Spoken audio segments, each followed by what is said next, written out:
Bem-vindo aos Sussurros do Imaginário. Nosso canal é totalmente dedicado a audiobooks, proporcionando uma experiência imersiva para todos os amantes de boas histórias. Aqui, você pode relaxar e deixar sua imaginação fluir enquanto escuta os melhores títulos literários. Dica especial: para uma experiência ainda mais completa, recomendamos que você acompanhe o audiobook com o livro físico ou o e-book. Dessa forma, você poderá desfrutar tanto da narrativa quanto do texto original, unindo os dois mundos. Pedimos desculpas especialmente aos deficientes visuais por quaisquer falhas que possam ocorrer nos audiobooks, como trechos em outras línguas, pequenos erros de narração ou tradução. Isso acontece porque utilizamos narração sintética para manter a produção dos áudios. Queremos ouvir você. Sugira nos comentários livros que gostaria de ver aqui no canal. Não se esqueça de curtir, comentar e se inscrever para ficar por dentro de todas as novidades. Obrigado por estar conosco e bons sussurros.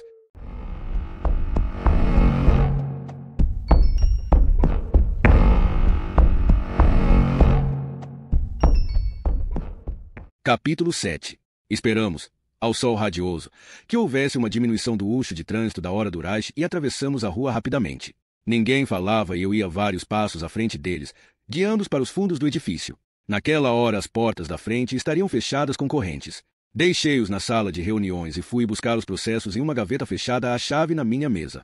Consegui ouvir Rose mexendo em papéis na sala ao lado. Já passava das 5 e ela ainda estava aqui, o que me confortou um pouco. Ficará mais um pouco porque pressentia que alguma coisa de errado acontecia comigo por ser chamada ao escritório de hambúrguer. Quando voltei à sala de reuniões, os 3 homens tinham aproximado as respectivas cadeiras. Sentei-me à frente deles, fumando calmamente, desaiando silenciosamente hambúrguer a me mandar sair. Não o fez. Por isso continuei sentada. Passou mais uma hora. Ouvia-se o barulho de folhas sendo viradas, de relatórios sendo examinados, de comentários e observações feitos em voz baixa. Foram espalhadas fotograias na mesa como cartas de jogo. Hambúrguer estava ocupado tomando notas na sua letra irritante e nervosa. A dada altura, vários processos escorregaram do colo de Boltz, caindo no tapete. Eu apanho. Tanner empurrou a cadeira para o lado, a contragosto. Eu ajudo. Boltz parecia aborrecido ao começar a apanhar os papéis espalhados por baixo e à volta da mesa. Ele e Tanner tiveram consideração suficiente para separarem tudo de acordo com os números dos casos, enquanto eu continuava olhando entorpecida. Enquanto isso, hambúrguer continuava escrevendo, como se nada tivesse acontecido. Os minutos pareciam horas, e eu continuava sentada. Por vezes me faziam uma pergunta. A maior parte do tempo, os homens olhavam e falavam entre si, como se eu não estivesse presente. Às 6h30 fomos para o gabinete de Margaret. Sentei-me à frente do computador, desativei o sistema de atendimento e no mesmo instante apareceu à nossa frente uma tabela dos casos num bonito esquema, laranja e azul, concebido por Margaret. Hambúrguer olhou para suas notas e me ditou o número do caso de Brenda Stepp, a primeira vítima. Carreguei na tecla de busca. Quase no mesmo instante apareceu o caso dela. A listagem se compunha, na realidade, de mais de meia dúzia de tabelas unidas. Os homens começaram examinando os dados que enchiam os campos laranja, olhando para mim cada vez que era necessário fazer page down. 2 páginas depois, todos nós o vimos ao mesmo tempo. No campo chamado roupa, objetos pessoais, etc. Via-se uma descrição do que dera entrada com o corpo de Brenda Stepp, incluindo as ataduras. Escrito em letras pretas enormes se lia: cinto de pano castanho amarelado à volta do pescoço. Hambúrguer se debruçou por cima de mim, silenciosamente, passou o dedo pela tela. Abri o arquivo de Brenda Stepp e chamei a atenção para o fato daquilo não ser o que eu ditara no relatório da autópsia, que no meu registro estava escrito um colã em volta do pescoço. Sim, disse Hambúrguer, avivando a minha memória. Mas dei uma olhadela ao relatório da Brigada de Salvamento. Vem especificado um cinto de pano castanho amarelado. Não é verdade. Rapidamente encontrei a folha da brigada e examinei-a. Ele tinha razão. O paramédico, ao descrever o que vira, mencionou que a vítima estava amarrada com os elétricos nos pulsos e calcanhares e que, em volta do pescoço, se via uma espécie de cinto de pano castanho amarelado. Ball sugeriu como se quisesse ajudar. Talvez uma das suas funcionárias estivesse examinando este registro ou tivesse visto a folha da brigada e se enganasse ao escrever a parte sobre o cinto de pano castanho amarelado. Por outras palavras, não reparou que isto não condizia com o que você ditara no relatório da autópsia. Não é provável, contestei. As minhas funcionárias sabem que devem ir buscar os dados apenas nos relatórios da autópsia, do laboratório e na certidão de óbito. Mas é possível, insistiu Hambúrguer, porque o cinto é mencionado. Consta do registro. Claro que é possível. Então também é possível, decidiu Tanner, que a origem deste cinto de pano castanho amarelado, citado no jornal, tenha vindo do seu computador. Talvez um repórter tenha acesso à sua base de dados ou então arranjou alguém que o faça por ele. Publicou um dado incorreto porque leu uma coisa errada na sua base de dados. Ou então recebeu a informação do paramédico que incluiu o cinto no relatório da brigada contra a pus. Ambuja e se afastou do computador. Disse com frieza: espero que faça alguma coisa para assegurar a confidencialidade dos seus registros sociais. Mande a jovem que toma conta do seu computador alterar as senhas. O que for preciso, doutora Scarpetta. E espero uma declaração escrita por si em relação a este assunto. Dirigiu-se à porta, hesitando o tempo suficiente para me dizer com desprezo: serão dadas cópias às devidas entidades e depois vamos ver se serão necessárias outras medidas.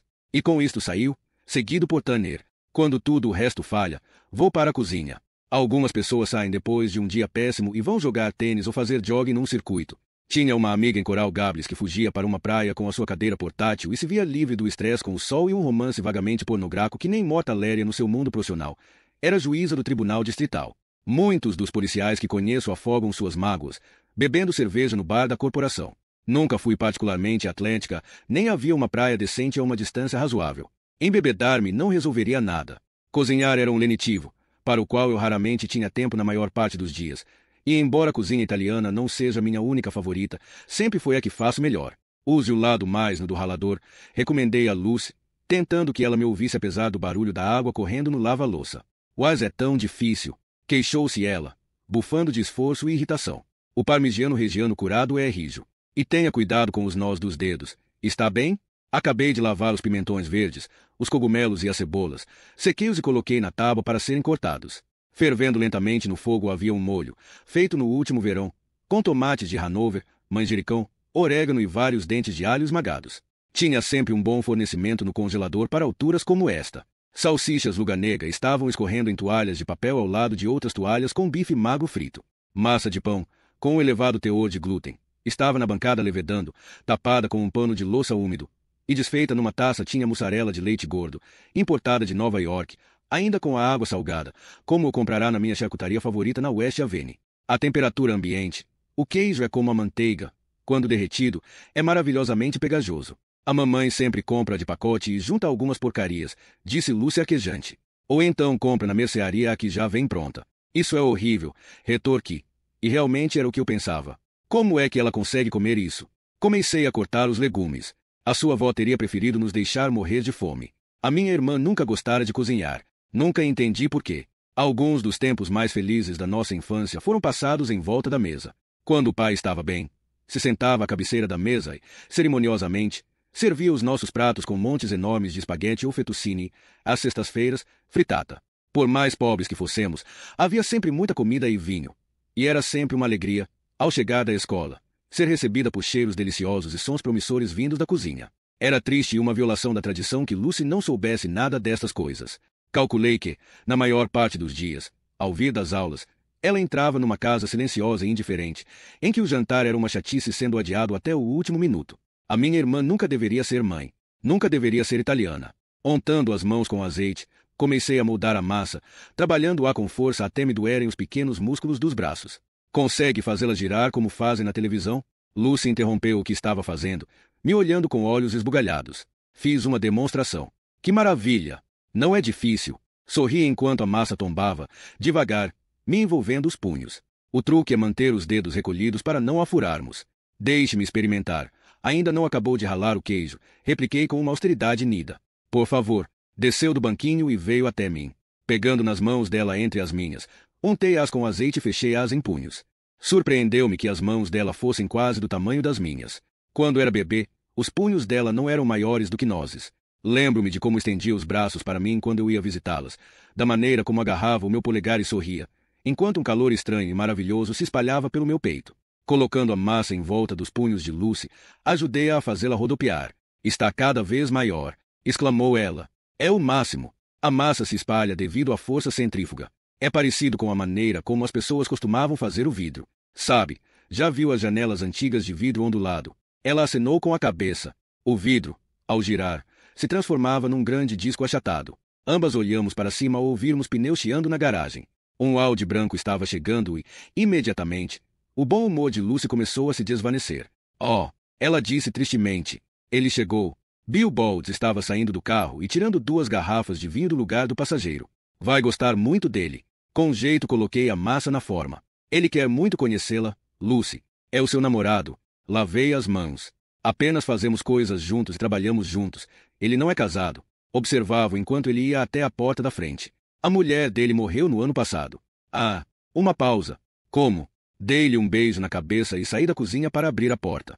Não era a altura para eu responder a tal pergunta. Não tinha certeza de como Lucy iria reagir. Como está se recuperando? Bill sorriu e me deu um beijo de leve. Fechei a porta. Mal, espere até beber uns copos dessa poção mágica, disse ele, segurando as garrafas no ar como se fossem troféus de caça. Do meu estoque particular? Vai adorar. Toquei-lhe no braço e ele me seguiu até a cozinha. Lucy estava novamente sentada no banco ralando queijo, de costas voltadas para nós. Nem sequer se virou quando entramos. Lucy continuou a ralar. Lucy, levei Bill até junto dela. Este é Mr. Boltz. Bill, esta é a minha sobrinha. Relutantemente, interrompeu o que estava fazendo e olhou para mim. Esfolei o nó do dedo. Tia Kai. Está vendo? Levantou a mão esquerda. Um dos nós estava sangrando um pouco. Oh, meu Deus! Vou buscar um curativo.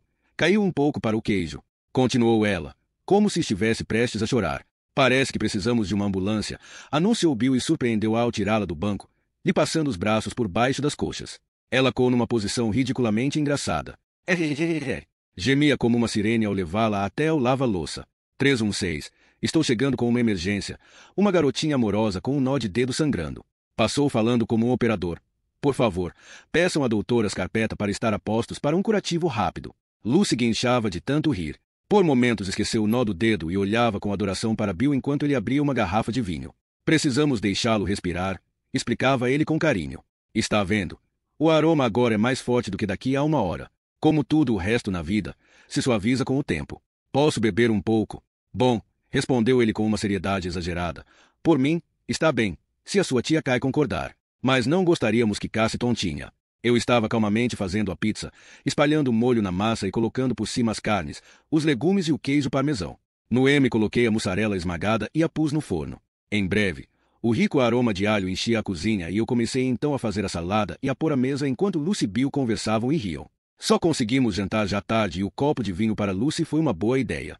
Quando comecei a levantar a mesa, os olhos dela estavam meio fechados. Decididamente, estava pronta para ir para a cama, embora não quisesse se despedir de Bill, que a tinha conquistado totalmente. Foi espantoso, lhe disse depois de tê-la colocado na cama, quando estávamos sentados à mesa da cozinha. Não sei como conseguiu. Estava preocupada com a reação dela. Pensou que ela acharia que tinha de competir comigo. Esboçou um leve sorriso. Digamos que sim. A mãe dela passa a vida mudando de namorado, cando com qualquer um que conheça. O que significa que não tem muito tempo para alhar. Voltou a encher os nossos copos. Isso é uma maneira simpática de dizer as coisas. O que é ruim. Ela é ótima, esperta. Deve ter herdado a sua inteligência. Bebericou o vinho e acrescentou. O que ela faz o dia todo quando você está trabalhando? A Berta cá aqui. Lucy passa a maior parte do tempo no computador do meu escritório. Jogando? Não. Acho que ela entende mais daquilo do que eu. Da última vez que assisti, estava programando em Basic e reorganizando os meus dados. Ficou olhando para o copo de vinho. Depois perguntou. Pode usar o seu computador e ligar para o do serviço. Nem se atreva a sugerir. Bem, olhou para mim. Talvez fosse melhor para você. Era a minha esperança. Lucy não faria tal coisa, repliquei categórica. E também não entendo como isso seria melhor para mim, se fosse verdade. Era melhor que fosse a sua sobrinha de 10 anos do que um repórter. Não teria o hambúrguer chateando. Nada vai impedi-lo de me chatear, respondi agressivamente. É verdade, disse-lhe secamente. A razão dele para se levantar de manhã é fazer da sua vida um inferno. Francamente, estou começando a achar que é isso mesmo. Hambúrguer fora nomeado por entre os protestos da comunidade negra da cidade, que considerava que a polícia era indiferente a homicídios, a não ser que as vítimas fossem brancas. Certa vez, quando um vereador negro foi abatido no seu carro, tanto Hambúrguer como o presidente da Câmara acharam que seria boas relações públicas, suponho eu, se aparecessem sem avisar na morgue na manhã seguinte. Talvez não fosse tão ruim se Hambúrguer fizesse perguntas enquanto me via realizar a autópsia e ficasse calado depois. Mas o médico e o político obrigaram-no a informar constantemente à imprensa que esperava, do lado de fora do meu edifício, que os buracos provocados por balas no peito do vereador indicavam que uma arma fora disparada de perto. Tão diplomaticamente quanto possível expliquei, quando os repórteres me interrogaram sobre os buracos no peito que, na realidade, eram marcas feitas pelos médicos do serviço de urgência, quando inseriram grandes agulhas nas artérias subclaviculares para fazerem uma transfusão de sangue. A ferida mortal do vereador fora provocada por uma arma de pequeno calibre disparada junto à nuca. Os repórteres tiveram um dia cheio com a asneira de hambúrguer. O problema dele é ser médico, dizia eu a Bill. Sabe o suficiente para pensar que é perito em medicina forense, acha que sabe dirigir os serviços melhor do que eu, mas grande parte das suas opiniões são absolutamente idiotas, para as quais você, erradamente, chama a atenção. O que quer que eu faça, que concorde e pareça tão incompetente como ele. Então se trata de um simples caso de inveja profissional, disse ele com um encolher de ombros. Acontece. Não sei o que é. Como diabo é que se explicam estas coisas? Metade do que as pessoas fazem e sentem não tem o menor dos sentidos. Quanto a mim, vai ver fácil se lembrar da mãe. A minha raiva ia aumentando com uma intensidade nova e, pela expressão no rosto dele, notei que estava olhando para ele intensamente. Ei! Contestou ele, levantando a mão. Não se zangue comigo. Eu não usei nada. Esteve lá esta tarde. Não esteve. O que esperava? Queria que eu dissesse ao hambúrguer e ao Tanner que não podia estar presente na reunião porque andamos um com o outro. Claro que não podia dizer isso, disse eu, me sentindo infeliz. Mas, vai ver, era isso que eu queria. Talvez quisesse que desse um soco no hambúrguer ou qualquer coisa parecida. Não era má ideia, mas acho que não ia me ajudar muito quando chegasse à altura das eleições. E, de qualquer forma, você me deixaria apodrecer na prisão. Nem sequer pagaria a minha ança. Depende da quantia. Merda. Por que não me disse? Disse o quê? Que havia uma reunião. Devia saber desde ontem. Se calhar já sabia há mais tempo. Tive vontade de dizer. E foi por isso que não conversamos durante o M de semana. Tentando me controlar, olhei para ele tensamente. Ele olhava novamente o copo de vinho. Depois de uma pausa, respondeu. Não vi razão para isso. Só iria preocupá-la e quei com a ideia de que a reunião era uma pró-forma. Uma pró-forma. Olhei para ele sem querer acreditar. O hambúrguer me silenciou. Passou metade da tarde desfazendo do meu trabalho e isso é uma pró-forma. Tenho a certeza de que algumas coisas que ele fez foram provocadas pelo fato de ter revelado a intrusão no computador. Cai. E ontem eu ainda não sabia nada sobre isso. Que diabo? Nem você estava a par do que acontecia. Estou vendo, disse-o friamente. Ninguém sabia até eu falar. Silêncio. O que está querendo dizer? Me parece uma coincidência incrível que tenhamos descoberto a intrusão no computador apenas algumas horas antes de ele ter me chamado ao seu escritório. Tive a sensação de que talvez ele soubesse. Talvez soubesse. O que me tranquiliza imenso. De qualquer forma, é discutível, continuou ele calmamente. E se ele já soubesse que tinham entrado no computador quando foi ao escritório esta tarde? Talvez alguém tivesse falado, como, por exemplo, a sua analista. E o boato chegou ao 23º andar. Encolheu os ombros. Foi apenas mais uma preocupação para ele, não é? Não a pegou em falso, se era esse o caso, porque foi suficientemente esperta para dizer verdade. Eu sempre digo a verdade. Nem sempre, observou ele astutamente. Por regra, mente sobre nós por omissão. Então talvez ele soubesse, interrompiu. Só quero que me diga que não sabia. Não sabia. Olhou-me intensamente. Juro, se eu tivesse ouvido alguma coisa sobre isso, avisaria Kai. Teria corrido para a cabina telefônica mais próxima. E saía disparado como o super-homem. Que diabo, ele murmurou. Agora está fazendo chacota de mim. Parecia um garoto amuado. Bill tinha uma série de papéis que desempenhava extraordinariamente bem. Às vezes era difícil acreditar que pudesse estar tão caidinho por mim. Também seria um papel? Acho que, nas fantasias de metade das mulheres da cidade, ele era uma estrela. E o seu administrador de campanha era suficientemente esperto para tirar partido disso. Fotograias de Bill tinham sido coladas em restaurantes e em lojas, pregadas em postes telefônicos em quase todos os quarteirões da cidade. Quem conseguia resistir àquele rosto? Era extraordinariamente bem parecido. Tinha o cabelo com madeixas loiras, o rosto sempre bronzeado das muitas horas que passava no clube de tênis. Era difícil evitar olhá-lo frontalmente. Não estou fazendo chacota de você, disse eu, cansada. É verdade, Bill. E não vamos discutir. Por mim, tudo bem. Estou farta disto. Não faço ideia do que devo fazer. Aparentemente, ele pensara no assunto e disse: ajudaria se conseguisse descobrir quem tem acesso aos seus dados. Uma pausa. Ou, melhor, se conseguisse provar. Provar? Olhei, exausta, para ele. Está sugerindo que tem um suspeito em mente. Com base em fatos? Não. Quem? Acendi um cigarro. Desviou a sua atenção para a cozinha.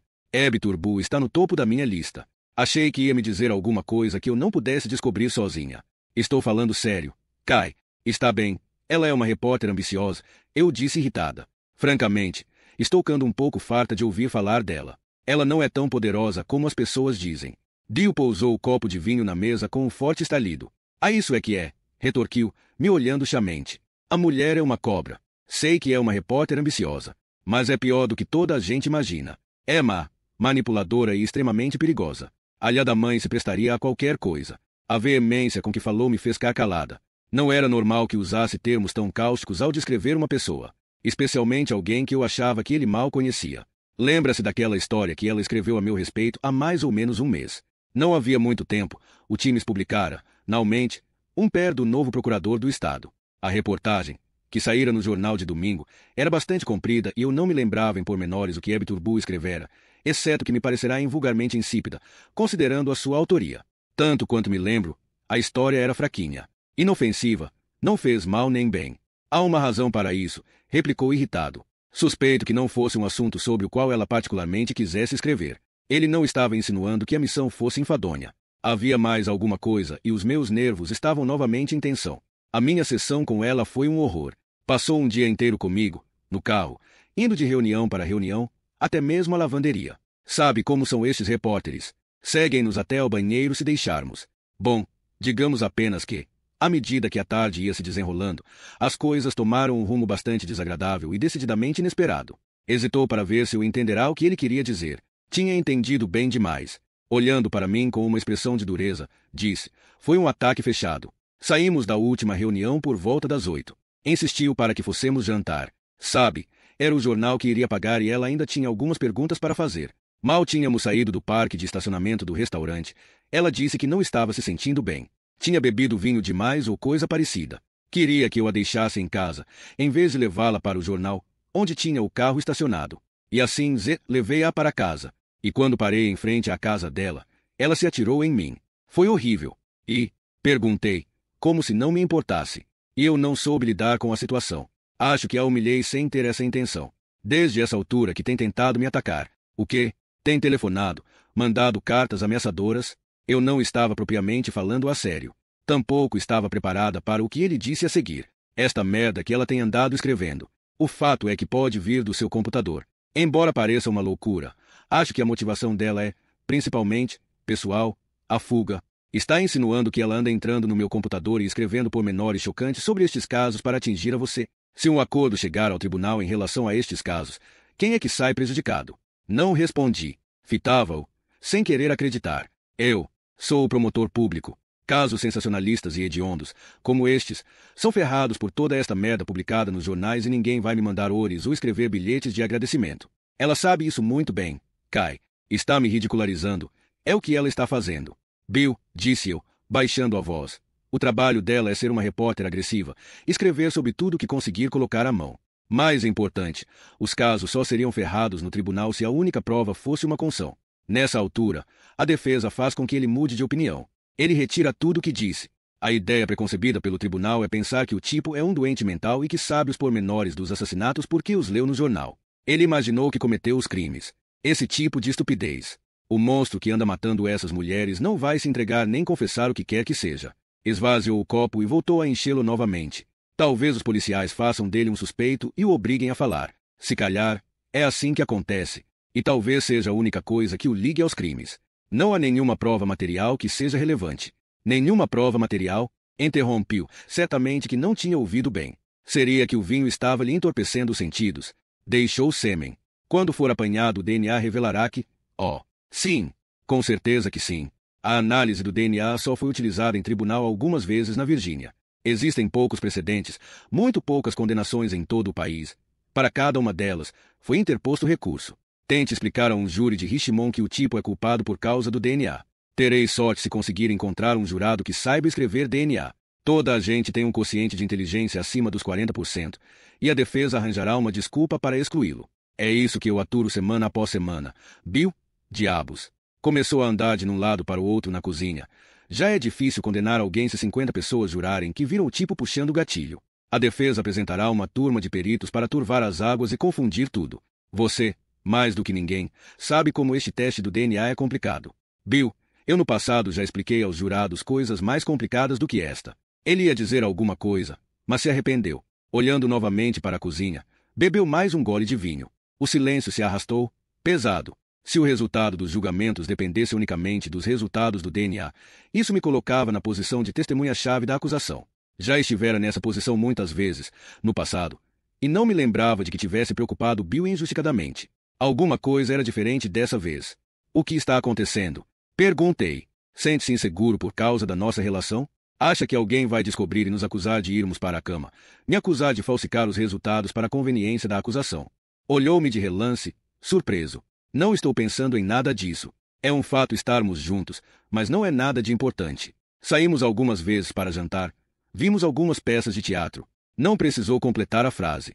Ninguém sabia nada a nosso respeito. Normalmente ele vinha na minha casa ou então íamos para um lugar distante, como Williamsburg ou Washington, onde não era provável que encontrássemos alguém que nos reconhecesse. Eu sempre me preocupei mais com o fato do público nos ver juntos do que ele. Ou ele estaria aludindo a outra coisa muito mais crítica. Não éramos amantes, não completamente, o que fazia que houvesse uma tensão sutil, mas incômoda entre nós. Acho que ambos nos demos conta da forte atração, mas tínhamos evitado fazer o que quer que fosse até algumas semanas atrás.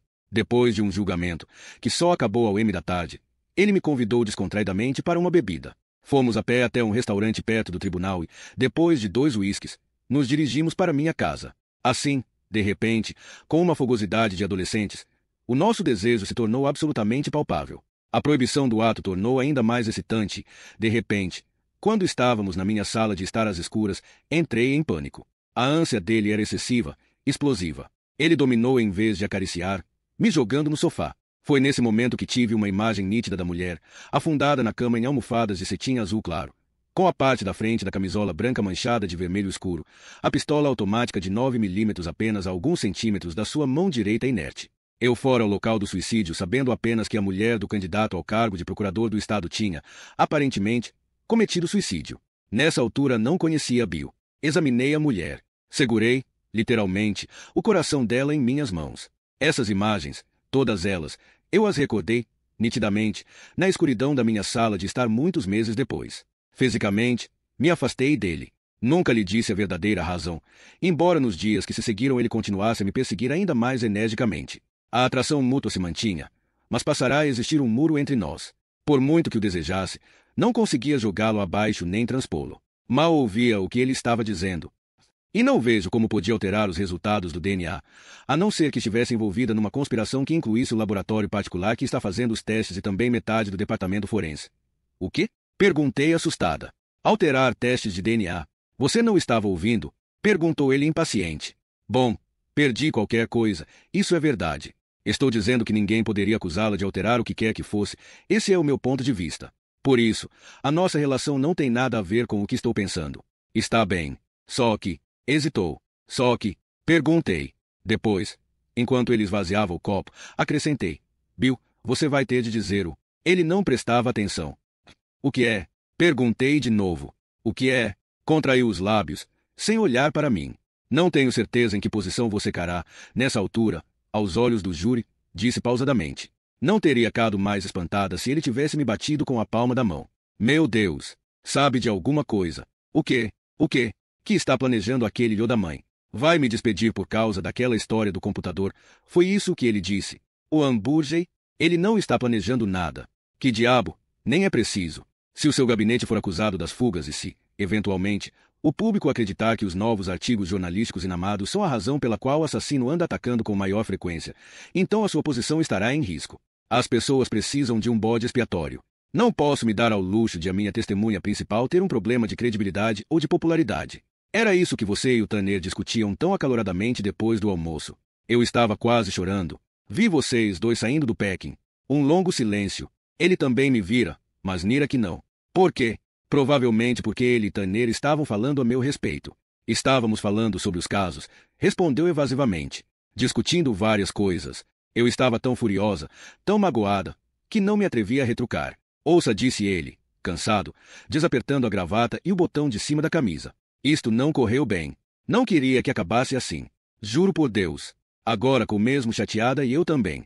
Desculpe. O meu silêncio era de pedra. Respirou fundo. Só que temos coisas concretas para tratar e devíamos estar trabalhando nelas juntos.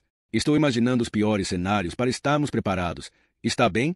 O que espera, exatamente, que eu faça? Medi cada palavra para manter a voz e pense em tudo 5 vezes. Como no tênis. Quando se está perdendo ou nervoso, precisamos jogar com cuidado. Precisamos nos concentrar em cada jogada e não tirar os olhos da bola nem por um segundo. Por vezes, as suas analogias tenísticas me irritavam. Esta, nesse momento, era um bom exemplo. Penso sempre no que estou fazendo, disse eu aborrecida. Não precisa me ensinar como devo fazer o meu trabalho. Não sou conhecida por perder jogadas. Agora é especialmente importante. O veneno de Hebe Turbu. Acho que ela anda nos armando uma cilada, aos dois, nos bastidores. Utilizará você, ou ao computador dos seus serviços para me atingir, sem se estrepare com isso, prejudica a justiça. Os casos vão para o buraco e nós dois para o olho da rua. Tão simples como isso. Talvez ele tivesse razão, mas ainda me custava acreditar que Hebe Turbu fosse tão perversa. Certamente que, se tivesse uma gota de sangue humano nas veias, quereria ver o assassino castigado. Não usaria 4 jovens mulheres brutalmente assassinadas como peões nas suas maquinações vingativas se é que era culpada, mas eu não estava convencida disso. Ia lhe dizer que ele estava exagerando, que o seu encontro com ela tinha, momentaneamente, afetado seu raciocínio. Mas alguma coisa me deteve. Não queria falar mais sobre este assunto. Tive medo. Incomodava-me. Ele esperara, até aquele momento, para me contar aquilo. Por quê? O encontro com ela fora semanas antes. Se ela tão perigosa para ambos, então por que não tinha me dito nada antes? Acho que agora você precisa de uma boa noite de sono, sugere calmamente. Penso que o melhor é esquecermos esta conversa, pelo menos algumas partes, seguirmos em frente, como se ela nunca tivesse acontecido. Ele se afastou da mesa. Tem razão. Estou farto. E você também. Meu Deus.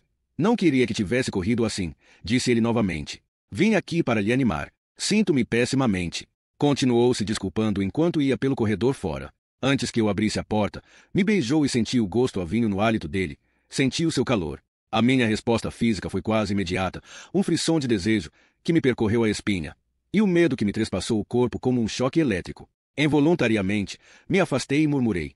Boa noite. Era uma sombra na noite ao se dirigir para o carro. O seu pé foi fugazmente iluminado pela luz interior do carro, quando abriu a porta e entrou. Fiquei ainda muito tempo parada sob o alpendre, depois dos faróis traseiros iluminarem a rua deserta e desaparecerem por trás das árvores.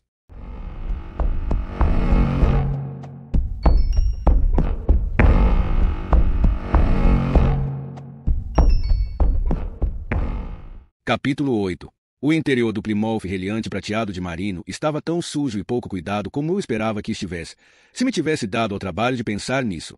No chão, atrás, se via uma embalagem de frango assado, guardanapos amarrotados, sacos do Burger King e vários copos de plástico manchados de café. O cinzeiro estava cheio e, balançando no espelho retrovisor, um ambientador em forma de pinheiro, de odor oral, e tão eficaz como um jato de purificador do ar num latão de lixo. Havia pó e migalhas por todo o lado, e o para-brisa estava praticamente opaco de nicotina. Alguma vez lavou isto? Eu estava apertando meu cinto. Não, já não limpo mais. O carro me foi atribuído, mas não é meu. À noite não me deixam levá-lo para casa, nem mesmo durante o M de semana.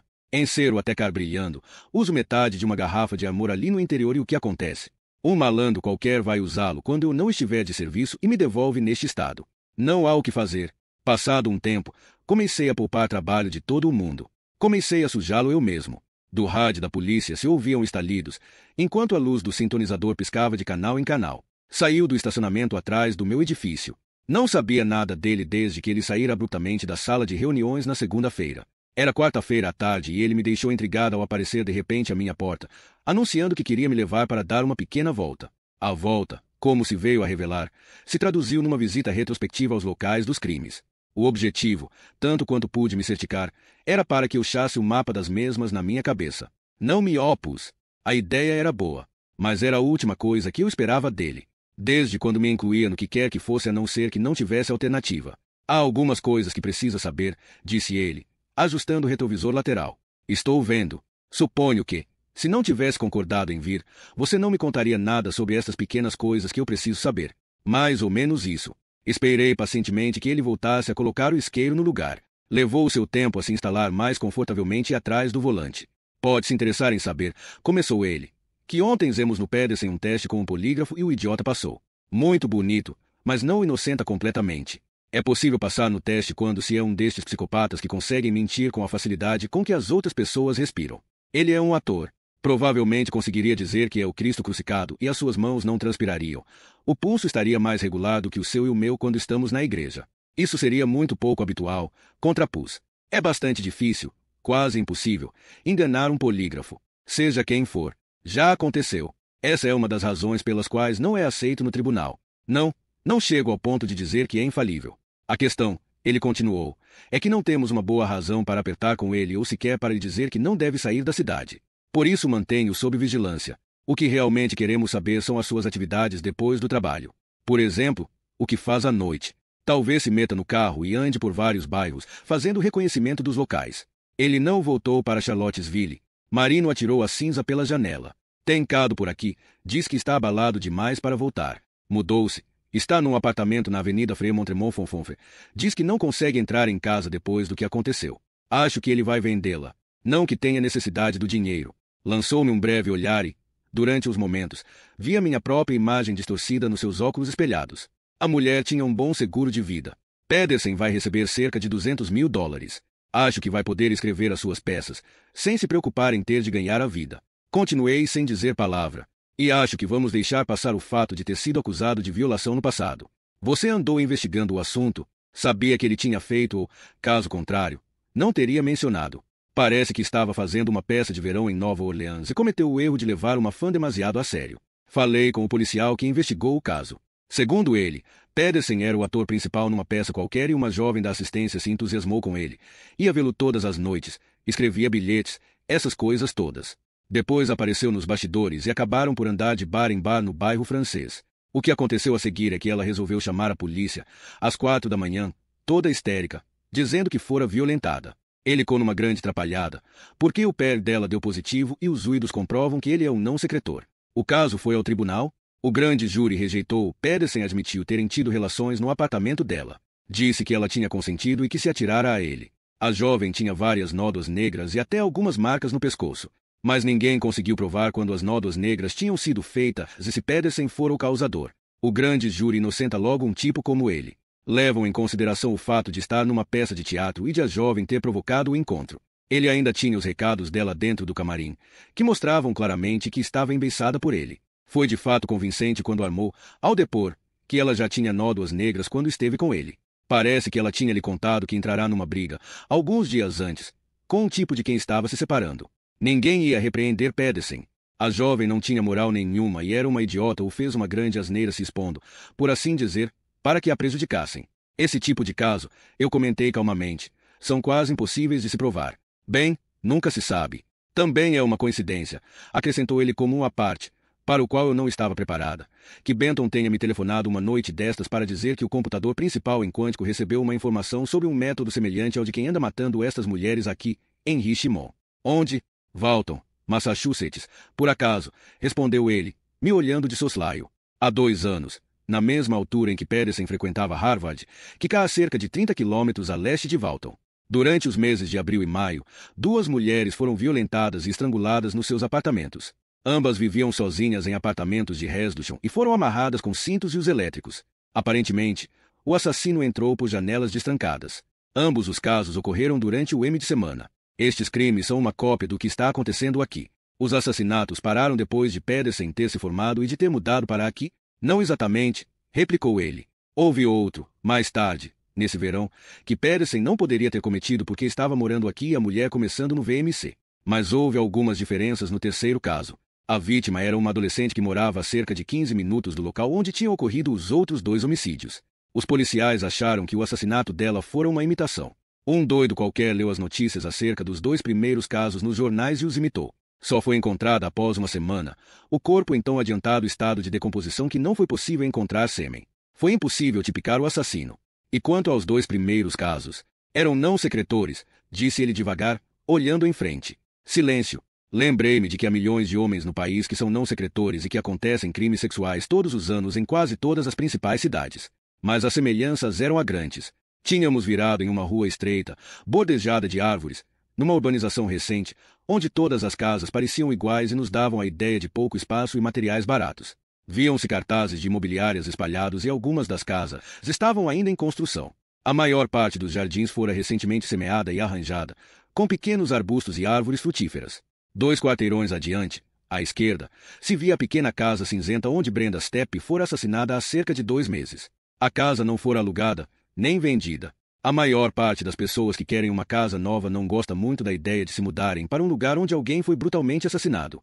Colocados nos jardins das casas, de ambos os lados, se viam placas vende-se. Paramos em frente e ficamos sentados calmamente, com as janelas abertas. Reparei que havia pouca iluminação na rua. A noite devia ser muito escura e se o assassino fosse cuidadoso e usasse roupa escura não seria visto. Marino disse. Ele entrou pela janela da cozinha, lá atrás. Parece que, nessa noite, ela chegou em casa às 9h30. Encontramos um saco de compras na sala de estar. A última compra que elas era. Tinha a hora marcada, 8h50. Vai para casa, faz o jantar. Nesse M de semana estava calor. E presumo que tenha deixado a janela aberta para arejar a cozinha. Especialmente porque, ao que parece, estivera fritando bifes e cebolas. Acenei com a cabeça, me lembrando do conteúdo gástrico de Brenda Steppe. Fritar bifes e cebolas normalmente provoca fumaça e cheiro na cozinha. Pelo menos, na minha casa é assim. E havia uma embalagem de carne, amassada, um frasco vazio de molho para espaguete, cascas de cebola na lata do lixo por baixo do lava-louça e uma frigideira engordurada com restos de um molho. Fez uma pausa, acrescentando pensativo.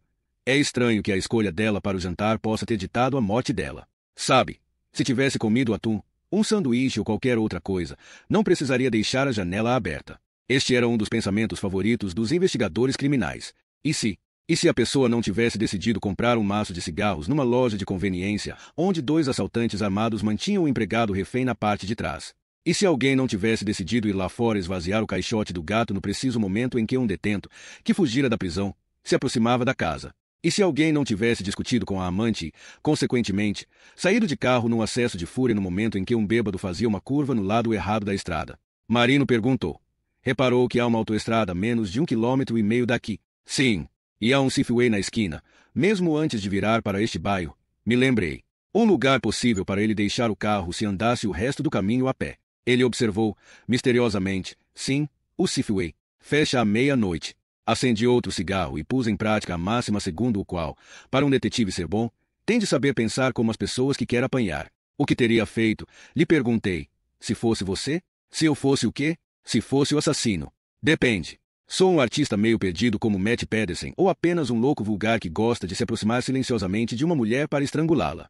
O segundo, disse-eu calmamente. Vamos pensar no segundo. Ele estava me espicaçando e riu de uma forma bastante indelicada. Não está entendendo, doutora. Deveria ter perguntado de que forma seria diferente. Por que não seria diferente? O que eu estou lhe dizendo é que, se eu fosse qualquer um dos tipos, faria mais ou menos a mesma coisa. Não interessa o que eu sou ou o que faço nas horas normais, quando estou trabalhando e me comportando como todo o mundo. Quando me meto nisto, sou como qualquer assassino que alguma vez fez ou fará. Médico, advogado ou chefe índio. Continue. Foi o que ele fez. Começo por vê-la, contato com ela em algum lugar. Se possível, vou à casa dela vender qualquer coisa ou entregar oures. Quando ela vem à porta, a pequena voz na minha cabeça me diz, é essa. Ou talvez esteja trabalhando numa obra, aqui no bairro e vejo-a passar sozinha. Posso segui-la, talvez por uma semana, tentando saber o mais que puder sobre ela e os seus hábitos. Como, por exemplo, que luzes acesas significam que ela está de pé. Que luzes apagadas significam que está dormindo, como é o carro dela. Por que ela? Perguntei. De todas as mulheres do mundo, por que esta? Ele repetiu por instantes. Ela provoca qualquer coisa em mim. Pela sua aparência, ele ainda estava pensando. Talvez. Mas talvez seja a postura. É uma mulher trabalhadora. Tem uma casa bastante simpática, o que significa que é suficientemente esperta para ganhar bem. Por vezes, as mulheres empregadas são petulantes. Talvez eu não gostasse da maneira como ela me tratou. Talvez ela tenha agredido a minha masculinidade, como se eu não fosse suficientemente bom para ela. Todas as vítimas são mulheres empregadas, lembrei. E acrescentei. Mas também é verdade que a maior parte das mulheres que moram sozinhas trabalham. Sim, e eu vou descobrir se ela mora sozinha. Vou me certificar disso. Vou pensar pelo menos que tenho certeza. Vou lhe dar uma lição, mostrar quem é que manda. Vem o M de semana e sinto a tal vontade. Por isso entro no carro bem tarde, depois da meia-noite. Já inspecionei a área. Planejei tudo. Sim, poderia deixar o carro no estacionamento do Safeway, mas o problema é que já passa da hora. O estacionamento vai estar vazio, o que significa que vão reparar em mim. Acontece que há um posto Exxon na mesma esquina do supermercado. Eu talvez deixasse o carro aí. Por quê? Porque fecha às 10 e é normal se verem carros deixados em postos depois das horas do expediente para serem consertados. Ninguém vai achar estranho, nem mesmo a polícia. E isso é que me preocupa mais. Que algum policial veja o meu carro num estacionamento vazio, que vai examiná-lo ou pergunte pelo rádio em que nome está registrado. Descreveu cada movimento com pormenores assustadores. Vestido com roupa escura, se manteve nas áreas sombrias enquanto caminhava pelo bairro. Quando chegou ao endereço, a adrenalina começou a subir ao notar que a mulher, cujo nome provavelmente não sabia, estava em casa. O carro estava na rua. Todas as luzes, exceto a da varanda, estavam apagadas. Ela estava dormindo. Sem pressa, se escondeu para pensar na situação. Olhou à volta para se certificar de que ninguém o via. Depois se dirigiu aos fundos da casa, onde começou a se sentir mais conante. Ninguém o via da rua e as casas, uma lá acima, a uma distância de 1 acre. As luzes estão apagadas. Não se vê ninguém andando por lá. Nos fundos, estava escuro como breu. Sem fazer barulho, se aproximou das janelas e imediatamente reparou na que estava aberta. Só precisava passar uma faca pela grade e soltar o trinco de dentro. Segundos depois, a grade estava solta e caída na relva. Abriu a janela, se içou e ficou olhando para os vultos dos eletrodomésticos na cozinha. Uma vez lá dentro, prosseguiu Marino. Fico quieto durante um momento à escuta. Logo que tenho a certeza de que não ouço nada, me dirijo ao corredor e começo a procura do quarto onde ela está. Uma casa tão pequena como esta, disse ele com um encolher de ombros, não tem muitas possibilidades. Encontro logo o quarto e consigo ouvi-la dormindo. Nesta altura tenho alguma coisa e nada na cabeça, um gorro de esqui, por exemplo. Por que se dar a esse trabalho? Perguntei. Ela não vai viver para poder identificá-lo. Cabelos. Sabe, não sou estúpido. Provavelmente escolho livros de ciência forense para ler na cama. Provavelmente memorizei os 10 códigos da polícia. Não há hipótese de alguém encontrar cabelos meus nela ou em qualquer outro lugar. Se for tão esperto, agora era eu que espicaçava. Por que não está preocupado com o DNA? Não lê os jornais. Bem, vou usar preservativo. E você nem sequer vai pensar que eu sou suspeito, porque sou muito esperto. Não há suspeito, nem comparação. E esse negócio do DNA não vale nada. Os cabelos são um pouco mais pessoais. Sabe, vai ver, não quero que você saiba se sou preto ou branco, louro ou ruivo. E as impressões digitais? Sorriu, luvas, boneca, as mesmas que vocês usam quando estão examinando as minhas vítimas. Matt Pedersen não usou luvas. Se tivesse feito, não deixaria as suas impressões digitais no corpo da mulher. Marino disse tranquilamente. Se Matt for o assassino, não se importaria de deixar impressões digitais na sua própria casa. As impressões dele vão estar pela casa toda, de qualquer maneira. Uma pausa. Sim, o fato é que andamos à procura de um maluco. E sabemos que Matt é maluco. O problema é que não é o único no mundo. Existe um por trás de cada arbusto. O fato é que realmente não sei quem matou a mulher dele. Vi o rosto dos meus sonhos, o rosto branco sem feições. O sol que incidia no para-brisa era quente, mas eu não conseguia aquecer. Ele continuou. O resto é mais ou menos aquilo que imaginou. Não vou assustá-la. Vou de mansinho até a beira da cama e acordo ao colocar uma mão em sua boca, lhe encostando a faca no pescoço. Provavelmente não tenho uma arma, porque se ela oferecer resistência e a arma disparar, posso ser atingido antes de ter tempo de fazer o meu trabalho. Isto é bastante importante para mim. Precisa correr da maneira como eu planejei ou então com mesmo chateado. Também não posso correr o risco de alguém ouvir tiros e chamar a polícia. Diz alguma coisa? Perguntei, pigarreando. Falo em voz baixa, digo que, se ela gritar, mato-a. E repito isto várias vezes. O que mais? Que mais lhe vai dizer? Provavelmente nada. Ele engatou o carro e inverteu a marcha. Olhei uma última vez para a casa onde acontecerá o que ele acabará de descrever ou, pelo menos, eu quase acreditava que acontecerá exatamente da forma como ele dissera. Imaginava enquanto ele ia falando. Não parecia uma especulação, mas o relato de uma testemunha ocular. Uma conção fria e sem remorsos. Estava formando uma opinião diferente de Marino. Ele não era lento, nem era estúpido. Acho que passei a gostar menos dele. Dirigimo-nos para leste. O sol batia nas folhas das árvores e a hora do rush estava no auge. Durante um tempo ficamos presos num lento congestionamento, os carros ocupados com homens e mulheres anônimos a caminho de casa vindos do trabalho. Ao olhar para os rostos que passavam me sentia desincronizada, isolada, como se não pertencesse ao mesmo mundo que as outras pessoas vivem. Eles estavam pensando no jantar, talvez nos bifes que cozinhariam na grelha, nos lhôs, no amante que iriam ver em breve ou em qualquer coisa que acontecerá durante o dia. Marino continuava a enumerar os fatos. 2 semanas antes de ser morta, ela recebeu uma encomenda entregue pela UPS. Já investiguei o rapaz que fez a entrega. Tudo bem. Não muito tempo antes disso, veio um tipo consertar a canalização. Também parece honesto, tanto quanto podemos dizer. Até agora, não encontramos nada que sugira que qualquer indivíduo que tenha prestado um serviço, um rapaz de entregas ou qualquer outro, seja o mesmo nos 4 casos. Não existe um único denominador comum.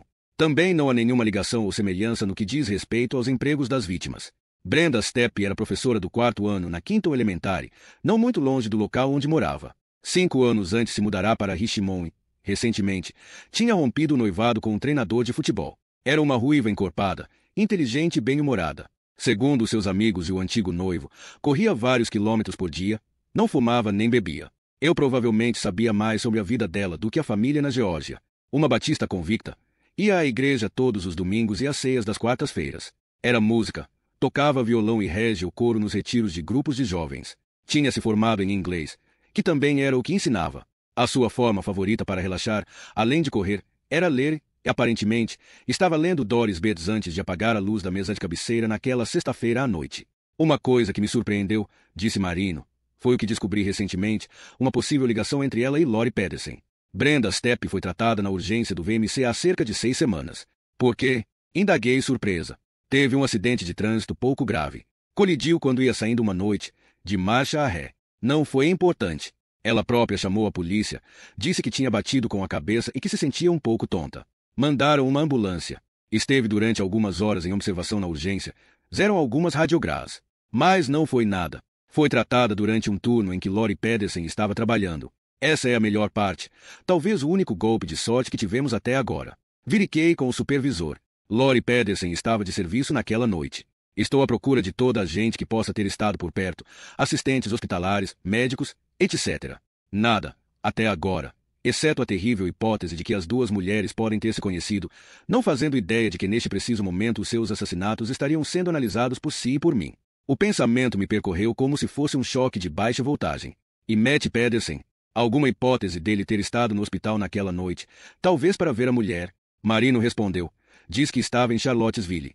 Isto aconteceu numa quarta-feira, por volta das 9:30 da noite. Certamente que o hospital podia ser uma ligação, pensei. Qualquer pessoa que trabalhe lá e tenha acesso aos registros podia conhecer Lori Pedersen e também podia ter visto Brenda Stepp, cujo endereço estaria no quadro da urgência. Sugere a Marino que investigasse toda a gente que pudesse estar no VMC na noite em que ela receberá tratamento. Estamos falando de apenas 5.000 pessoas, respondeu ele. E, tanto quanto sei, o safado que a matou também pode ter se tratado na urgência nessa noite. Isso também precisa ser levado em conta e, neste momento, não me parece possível. Metade das pessoas tratadas durante aquele turno eram mulheres. A outra metade era de velhotes com ataques de coração ou os moleques que estavam bêbados quando bateram com o carro. Não sobreviveram ou então ainda estão em coma lá. Uma quantidade de pessoas entrou e saiu. Aqui para nós, o registro de doentes naquele hospital não funciona. Posso nunca descobrir quem esteve lá. Nunca vou saber quem entrou, vindo da rua. Pode ser que o tipo seja um abutre, que entre e saia de hospitais à procura de vítimas, enfermeiras, médicas, mulheres jovens com pequenos problemas. Encolheu os ombros. Pode ser que entregue oures e entre e saia de hospitais. Mencionou isto 2 vezes, comentei. A parte sobre a entrega de oures. Outro encolher de ombros. Olhe, antes de eu ingressar na polícia, também andei entregando oures durante uns tempos. A maior parte das oures é para mulheres. Se eu andasse por aí querendo conhecer mulheres para matar, entregaria oures. Lamentei ter feito a pergunta. Por falar nisso, foi assim que conheci a minha mulher. Entreguei-lhe um bonito arranjo de cravos vermelhos e brancos e algumas rosas, da parte de um frouxo qualquer com quem ela andava. Ela acabou por se impressionar mais comigo do que com as oures e o gesto do namorado pô-lo fora da corrida. Isto foi em Nova Jersey, anos antes de mudar para Nova York e de entrar na polícia. Eu estava pensando seriamente em nunca mais aceitar oures que me fossem trazidas por um portador. É apenas uma coisa que me ocorreu. Quem quer que ele seja, tem um serviço que o põe em contato com mulheres. É isso. Não tem nada que saber. Em breve deixamos o trânsito para trás e atravessamos Bronkel Heights, ou Heights, como é normalmente chamada esta área da cidade, situada numa elevação que passa quase por uma colina. É uma das partes antigas da cidade que os jovens profissionais começaram a invadir nos últimos 10 anos. As ruas são compostas por casas, algumas delas destruídas e entaipadas, mas a maior parte maravilhosamente restaurada com varandas de ferro forjado e janelas de vitrais. Alguns quarteirões ao norte, os Heights se tornam uma área de casas degradadas. Mais para frente, há projetos urbanísticos financiados com dinheiro federal. Algumas destas casas vão custar $100.000 ou mais, disse Marino ao diminuir. Não queria uma nem que me dessem. Entrei em algumas delas. É incrível. Não haveria maneira de me pegarem para morar neste bairro. Aqui também moram muitas mulheres solteiras. Doidas. Doidas completamente. Eu estivera prestando atenção no marcador de quilometragem. A casa de Patty Liu escava exatamente a 10,7 quilômetros da de Brenda Stepp. Os bairros eram tão diferentes, tão afastados um do outro, que eu não conseguia imaginar algo no que diz respeito à localização que pudesse ligar os crimes. Havia construções aqui, tal como no bairro de Brenda, mas não era provável que as empresas ou o pessoal fossem os mesmos. A casa de Patty Lewis estava espremida entre duas outras, uma bonita casa de arenito com uma janela de vitral por cima da porta vermelha. O telhado era de ardósia, a varanda era fechada por um gradeamento de ferro forjado pintado recentemente. Atrás se via um quintal murado, cheio de grandes magnólias. Eu vira as fotograias da polícia. Era difícil olhar para a graciosa elegância dessa casa M de século e acreditar que uma coisa tão horrível pudesse ter acontecido lá dentro. Patty descendia de uma família endinheirada do Shenandoah Valley, razão pela qual, eu achava, conseguia morar aqui. Era jornalista freelance. Durante muitos anos batalhara à frente de uma máquina de escrever e estava quase chegando ao ponto em que cartas de rejeição eram histórias passadas. Na última primavera um artigo seu fora publicado pela Harper's. Ia sair um romance neste outono. Agora seria uma obra póstuma. Marino me lembrou, mais uma vez, que o assassino entrará por uma janela que dava para o quarto virado para o quintal. É aquela ali ao fundo, no primeiro andar, acrescentou. A sua teoria é que ele trepou pela magnólia mais próxima, subiu para o telhado do alpendre e entrou pela janela. É mais do que uma teoria, retorquiu. Tenho certeza. Não existe outra maneira dele tê-lo feito, a não ser que tivesse uma escada. É mais do que possível trepar na árvore, subir para o telhado do alpendre e se esticar até abrir a janela. Eu sei. Tentei para ver se era possível. Consegui sem problema. O tipo só precisa ter força na parte superior do corpo para agarrar a beira do telhado a partir daquele ramo mais baixo e grosso, apontou, e se puxar para cima. A casa de arenito tinha ventiladores de teto, mas não tinha ar-condicionado. Segundo uma amiga que morava fora de Richmond e vinha visitá-la várias vezes por ano, Patty costumava dormir com a janela aberta para trás. Em resumo, era uma escolha entre ficar confortável ou segura. Ela escolheu a primeira. Marino fez a inversão de marcha na rua e dirigimos-nos para Nordeste. Cecily Tyler morava em Ginter Park, o bairro residencial mais antigo de Richmond. Existem monstruosas casas vitorianas de 3 andares, com varandas que dão a volta à casa, suficientemente largas para se andar de patins, pequenas torres e rendilhados no beiral do telhado. Os pátios estão cheios de magnólias, carvalhos e rododendros. Videiras enroladas nos pilares das varandas e telheiros do quintal. Eu imaginava salas de estar sombrias para além das janelas tristes, tapetes orientais desbotados, mobília e cornisas ornamentadas, bugigangas em cada recanto. Não gostaria de morar aqui. Tinha a mesma sensação de claustrofobia que me causavam a árvore da borracha e o musgo espanhol. A dela era uma casa de tijolo de 2 andares, modesta em comparação com as casas vizinhas. Ficava exatamente a 9,3 quilômetros de distância do local onde morava Patty Lewis. À pálida luz do sol, o telhado de ardósia brilhava como chumbo. As persianas e as portas estavam nuas, descascadas até a madeira e necessitando ainda da tinta que Cecília aplicaria se tivesse vivido tempo suficiente. O assassino entrou por uma janela do sótão situada atrás de uma sebe de bucho na ala norte da casa. A fechadura estava quebrada e, como tudo o resto, à espera de ser reparada. Era uma negra muito bonita, recém-divorciada de um dentista que morava agora em Tidewater. Recepcionista numa agência de emprego, ela estudava à noite para completar um curso de gestão. A última vez que fora vista viva foi aproximadamente às 10 horas da noite, numa sexta-feira há uma semana, cerca de 3 horas antes da sua morte, eu calculara. Nessa noite, tinha jantado com uma amiga num restaurante mexicano ali perto e depois fora para casa. O seu corpo foi encontrado na tarde seguinte, sábado. Tinha combinado ir às compras com a amiga. O carro de Cecília estava na rua e, como não atendia nem a porta nem o telefone, a amiga ficou preocupada e olhou através das cortinas, ligeiramente afastadas, da janela do quarto. A visão do corpo nu e amarrado de Cecília em cima da cama em desalinho não era coisa que a amiga iria esquecer tão cedo. Bobby, disse Marino. Ela é branca, sabe? A amiga de Cecília tinha me esquecido do nome dela. Sim, Bobby, a riquinha que encontrou o corpo de Cecília. As duas andavam sempre juntas. Bobby tem um Porsche vermelho, é uma loura boazuda que trabalha como modelo. Estava sempre em casa de Cecília, às vezes só ia embora na manhã seguinte. Acho que andavam uma com a outra, sequer a minha opinião. Fico bobo. Quer dizer, é difícil imaginar. Ambas suficientemente bonitas para nos deixarem de olhos esbugalhados. Seria de imaginar que os homens andassem constantemente atrás delas. Vai ver, aí tem a resposta, alvitrei aborrecida. Se as suas suspeitas sobre as mulheres têm fundamento. Marino sorriu maliciosamente. Estava novamente a me espicaçar. Bem, o que eu quero dizer, ele continuou, é que talvez o assassino andasse pelo bairro e visse Bobby entrando, uma noite, com o Porsche vermelho. Talvez achasse que ela morava aqui. Ou então a seguiu uma noite, quando ela vinha a caminho da casa de Cecília. E se enganou e matou Cecília, por pensar que Bobby morava aqui. Estou apenas fazendo suposições. Como eu disse, Bobby é branca. As outras vítimas são brancas. Ficamos sentados em silêncio durante um momento, olhando para a casa. A mistura racial continuava a me incomodar também. 3 mulheres brancas e uma negra. Por quê? Mais uma coisa sobre a qual vou ter de me debruçar, disse Marino. Ando pensando se o assassino terá várias candidatas para cada um destes homicídios, como se escolhesse do menu e acabasse por ter aquilo que pode pagar. É estranho que, de cada vez que sai para matar uma delas, ela tenha uma janela por trancar, aberta ou quebrada. Ou é uma situação ao acaso, penso eu, em que ele anda por aí à procura de alguém que pareça estar sozinha e cuja casa não é segura, ou então tem acesso a diversas mulheres e às suas casas. Talvez faça a ronda de várias casas, numa só noite, antes de encontrar a que serve. Não gostei da ideia. Acho que ele escolheu cada uma destas mulheres. Eram alvos específicos. Deve ter inspecionado as casas antes e não as encontrou em casa ou encontrou as janelas fechadas. Pode ser que o assassino visite habitualmente o local onde vive a sua próxima vítima e depois ataque quando tem oportunidade. Ele encolheu os ombros, brincando com a ideia. Patty Lewis foi assassinada várias semanas depois de Brenda Steppe. E Patty também esteve ausente, visitando uma amiga, na semana anterior à sua morte. Por isso, é possível que ele tenha tentado numa de semana anterior e não a tenha encontrado em casa. Quem poderá dizer? Depois mata Cecily Tyler 3 semanas mais tarde. E Lori Pedersen exatamente uma semana depois. Quem sabe? Talvez tenha tido sorte. Uma janela estava aberta, porque o marido se esquecera de fechá-la.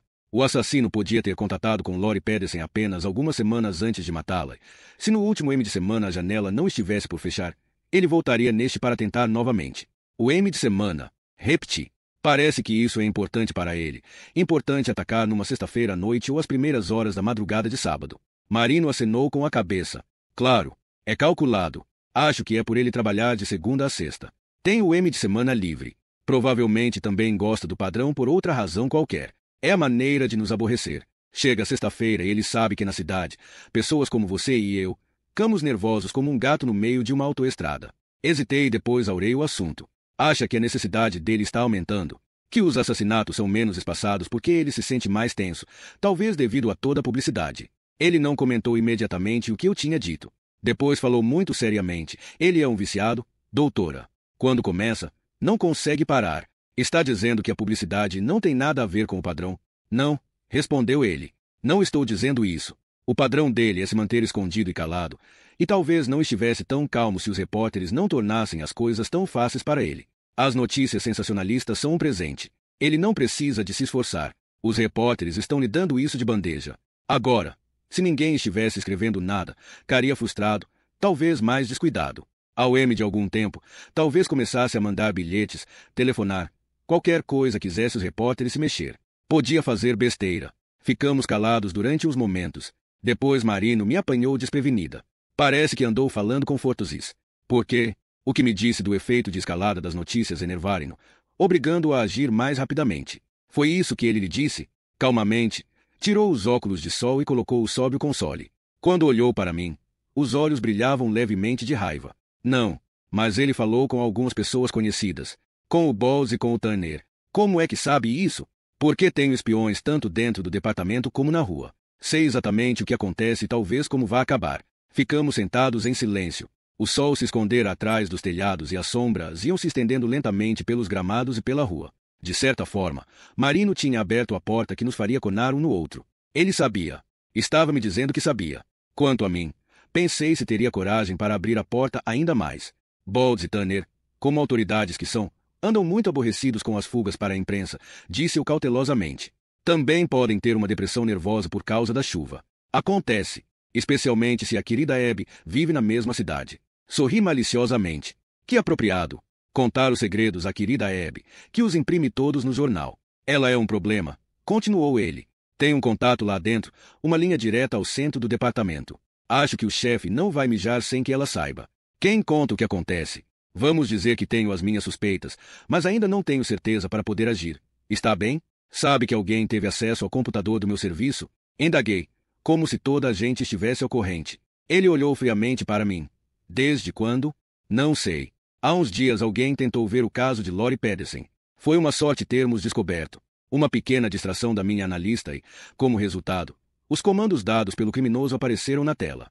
Está me dizendo que alguém pode andar há meses entrando no computador sem que vocês saibam. É isso que estou dizendo. Calou-se com uma expressão dura. Perguntei. Isto altera as suas suspeitas? Só isso? Perguntei, exasperada. Não tem mais nada para dizer? Não. A não ser que deve estar prestes a ser despedida. O hambúrguer já sabe. Sabe. O Tanner. Também, eu imagino. Sim. Fez ele novamente. Acho que isso explica algumas coisas. Como, por exemplo, a minha paranoia estava em combustão lenta e eu sabia que Marino via que eu estava me contorcendo. Que coisas? Ele não respondeu. Que coisas? Insisti. Devagar, olhou para mim. Quer mesmo saber? Acho melhor. A minha voz segura não disfarçava o medo que, rapidamente, se transformava em pânico. Bem, vou dizer o seguinte. Se Tanner soubesse que saímos juntos esta tarde, provavelmente me tiraria o distintivo. Olhei para ele, francamente admirada. O que está dizendo? Encontrei-o esta manhã no comissariado. Chamou-me à parte para uma pequena conversa, disse que ele e alguns oficiais superiores estão se tornando mais severos quanto às fugas de informação. Disse para não abrir a boca em relação à investigação. Como se eu precisasse que me dissessem isso. Mas disse outra coisa que não fez muito sentido na altura. A questão é que não devo contar a quem quer que seja do seu serviço, e especialmente a si, nada do que acontece. O quê? Ele continuou. Como vai a investigação e o que pensamos? Não devemos lhe dizer nada. As ordens de Tanner são para irmos procurar as informações médicas junto de si, mas para não lhe contarmos nada. Disse que muita coisa andava no ar e que a única maneira de evitar isso era não dizer nenhuma palavra a alguém, exceto aos que precisam das informações, para poderem trabalhar nos casos. Certo? Disse eu rispidamente. O que me inclui? Estes casos estão dentro da minha jurisdição ou será que de repente toda a gente se esqueceu disso? Olhe, disse ele calmamente, mitando. Estamos aqui sentados, não estamos? Sim, eu respondi mais calma. Estamos. Eu lá quero saber o que o Tanner pensa ou diz. Talvez ele esteja nervoso por causa da confusão com o seu computador. Não quer que a polícia seja culpada por dar informações valiosas ao OCME. Por favor. Talvez haja outra razão. Murmurou ele para si próprio. Fosse o que fosse, não tinha intenção de me dizer o que era. Bruscamente, pôs o carro em movimento e partimos na direção do rio, para o sul, a caminho de Berkeley Downs. Durante os próximos 10, 15, 20 minutos, não me apercebi realmente do tempo. Não dissemos uma palavra um ao outro. Permaneci num silêncio desalentado, observando pela janela a estrada que passava. Era como ser o alvo de uma piada cruel ou de uma trama, da qual toda a gente estava a par, menos eu. A minha sensação de isolamento estava se tornando intolerável. Os meus medos tão agudos, que eu já não tinha certeza do meu bom senso, da minha perspicácia, da minha razão. Acho que não tinha certeza de nada. Tudo o que eu conseguia imaginar eram os fragmentos do que, alguns dias atrás, era um futuro profissional desejável. O meu serviço estava sendo culpado pelas fugas de informação. As minhas tentativas de modernização tinham enfraquecido gradualmente os meus padrões rígidos de confidencialidade. Nem Bill tinha certeza da minha credibilidade. A partir de então os policiais não deviam falar comigo. Só terminaria quando eu fosse o bode expiatório para todas as atrocidades causadas por estes assassinatos. Hambúrguer não teria provavelmente outra alternativa a não ser me suspender ou talvez me despedir imediatamente. Marino me olhou de relance. Mal tinha reparado que ele saíra da estrada e que estava parando. A que distância estamos? Perguntei. De quê? De onde estivemos há pouco, da casa de Cecily. Exatamente a 11,9 quilômetros, replicou ele, laconicamente, sem olhar para o odômetro. À luz do dia, mal reconheci a casa de Lori Pedersen. Parecia vazia e desabitada, com um ar de abandono. O tapume branco de tábuas estava sujo, as persianas Vengvoorn pareciam de um azul sombrio. Os lírios, por baixo das janelas da frente, tinham sido pisados, provavelmente por investigadores que passaram cada palmo da propriedade a pente à procura de provas. Um pedaço de tá amarela do local do crime permanecia colado ao caixilho da porta e, na relva crescida, se via uma lata de cerveja que alguém atirara de um carro. A casa dela era a casa modesta e limpa da classe média americana, o tipo de lugar que se encontra em todas as cidades pequenas e em todos os bairros pequenos. Era o lugar onde as pessoas começaram a vida e ao qual regressaram anos mais tarde, profissionais jovens, casais jovens, porém, pessoas idosas e reformadas, cônjuges crescidos que já tinham saído de casa. Era quase exatamente igual à casa dos Johnsons com tapume lateral branco, onde eu arrendara um quarto enquanto estudava medicina em Baltimore. Como Lori Pedersen, eu existia no completo anonimato. Saía de casa de madrugada e muitas vezes só voltava ao M da tarde do dia seguinte. A sobrevivência se limitava aos livros, laboratórios, exames, turnos e a manter a energia física e emocional para aguentar tudo aquilo. Nunca teria me passado pela cabeça, tal como a Lori, que alguém que eu não conhecia pudesse decidir me tirar a vida. Ei! De repente, notei de que Marino estava falando comigo. Olhava para mim com curiosidade. Está bem, doutora? Desculpe, não ouvi o que disse. Perguntei o que pensava. Agora, tenho um mapa na cabeça. Que acha? Respondi distraidamente. Acho que as mortes delas não têm nada a ver com o local onde moravam. Ele não concordou nem discordou. Pegando no microfone, disse ao operador que deixava de estar à escuta. O dia de trabalho, para ele, tinha acabado. E o nosso passeio também. Entendido, respondeu a voz arrogante. São 18h45. Preste atenção ao sol nos olhos. Amanhã à hora do costume tocará a nossa música habitual. Que eram sirenes, tiros e pessoas colidindo umas com as outras, imaginei eu. Marino resmungou. Quando entrei para a polícia, se disséssemos, tá bem, em vez de entendido, o inspetor tirava nossa pele. Fechei os olhos por uns momentos e massagei as têmporas. Já não é nada como antigamente, disse ele. Que diabo, nada é.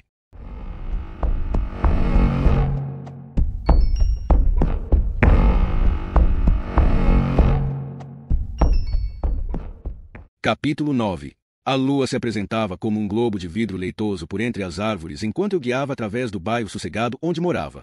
Ramos frondosos criavam formas pretas ao longo da estrada e o pavimento brilhava com o movimento dos faróis. O ar estava limpo e agradavelmente quente, perfeito para conversíveis ou janelas abertas. Eu dirigia com as portas trancadas, janelas fechadas e com a ventilação ligada no máximo. O tipo de noite que eu acharia encantadora no passado passará a ser perturbadora. Tinha as imagens do dia à minha frente, tal como a lua.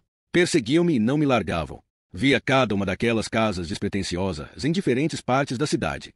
Como ele as teria escolhido? E por quê? Não era por acaso. Eu acreditava fortemente nisso. Tinha de existir um elemento consistente com cada caso, e me recordava constantemente do resíduo brilhante encontrado nos corpos. Sem qualquer tipo de prova para continuar, estava profundamente convencida de que esse brilho era o elo que faltava e que o ligava a cada uma das suas vítimas.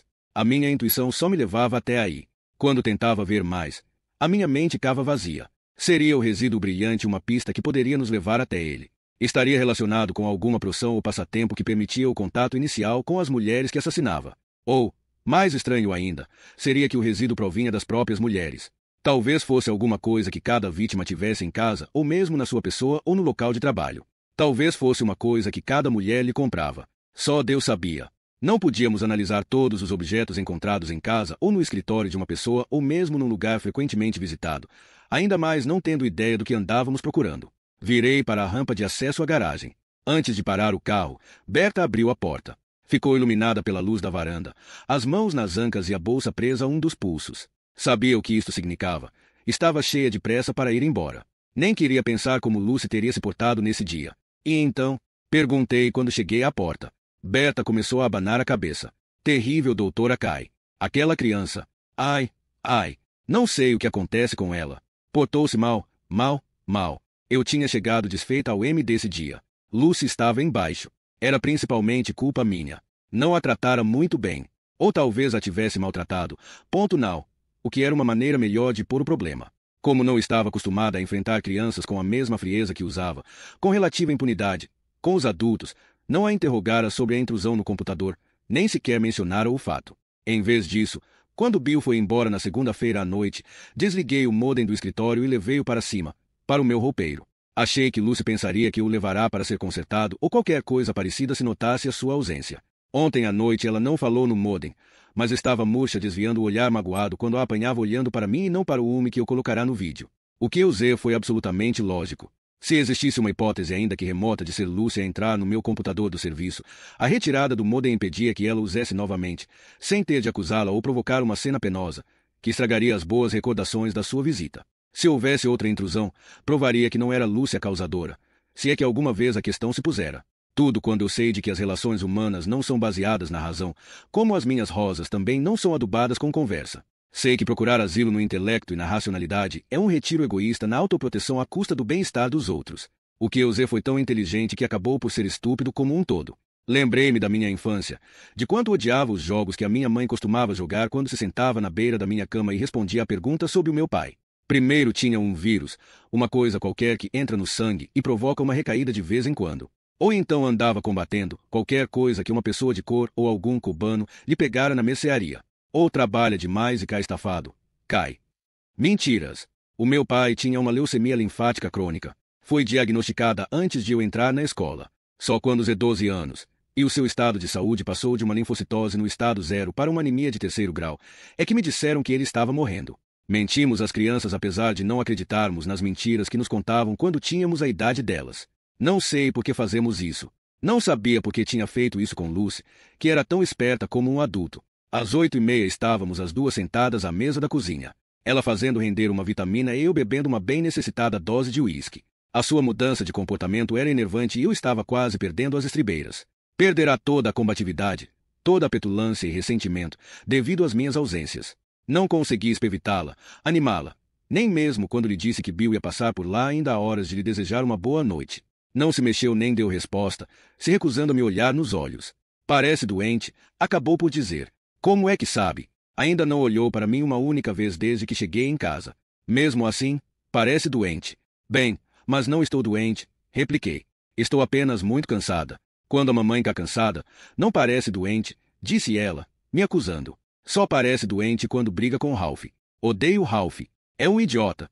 Quando ele vai lá, obrigo a fazer as palavras cruzadas do jornal, só porque sei que ele não é capaz. É estúpido como um cavalo. Não ralhei com ela por causa da linguagem. Não disse uma palavra. Então, continuou ela, brigou com algum Ralph. Não conheço nenhum Ralph. Ah, franziu o sobrolho. Aposto que Mr. Bowles está zangado consigo. Acho que não. Aposto que sim. Está chateado porque eu estou aqui. Lucy, isso é ridículo. O Bill gosta muito de você. Ah, ele está furioso porque não pode fazer quando eu estou aqui. Lucy, avisei. Ah, é isso. Ah, está chateado porque não pode tirar as calças. Lucy, exclamei com severidade. Pare já com isso. Finalmente, se virou para mim e que admirada com a raiva que vi nos seus olhos. Está vendo? Eu sabia. Riu-se de uma maneira maldosa.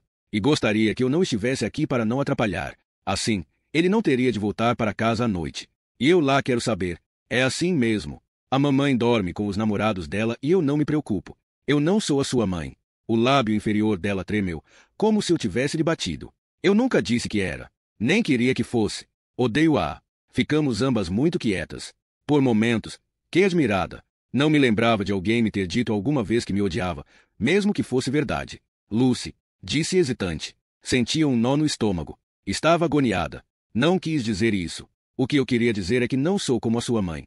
Está bem. Somos muito diferentes. Mas isto não significa que eu não goste muito de você.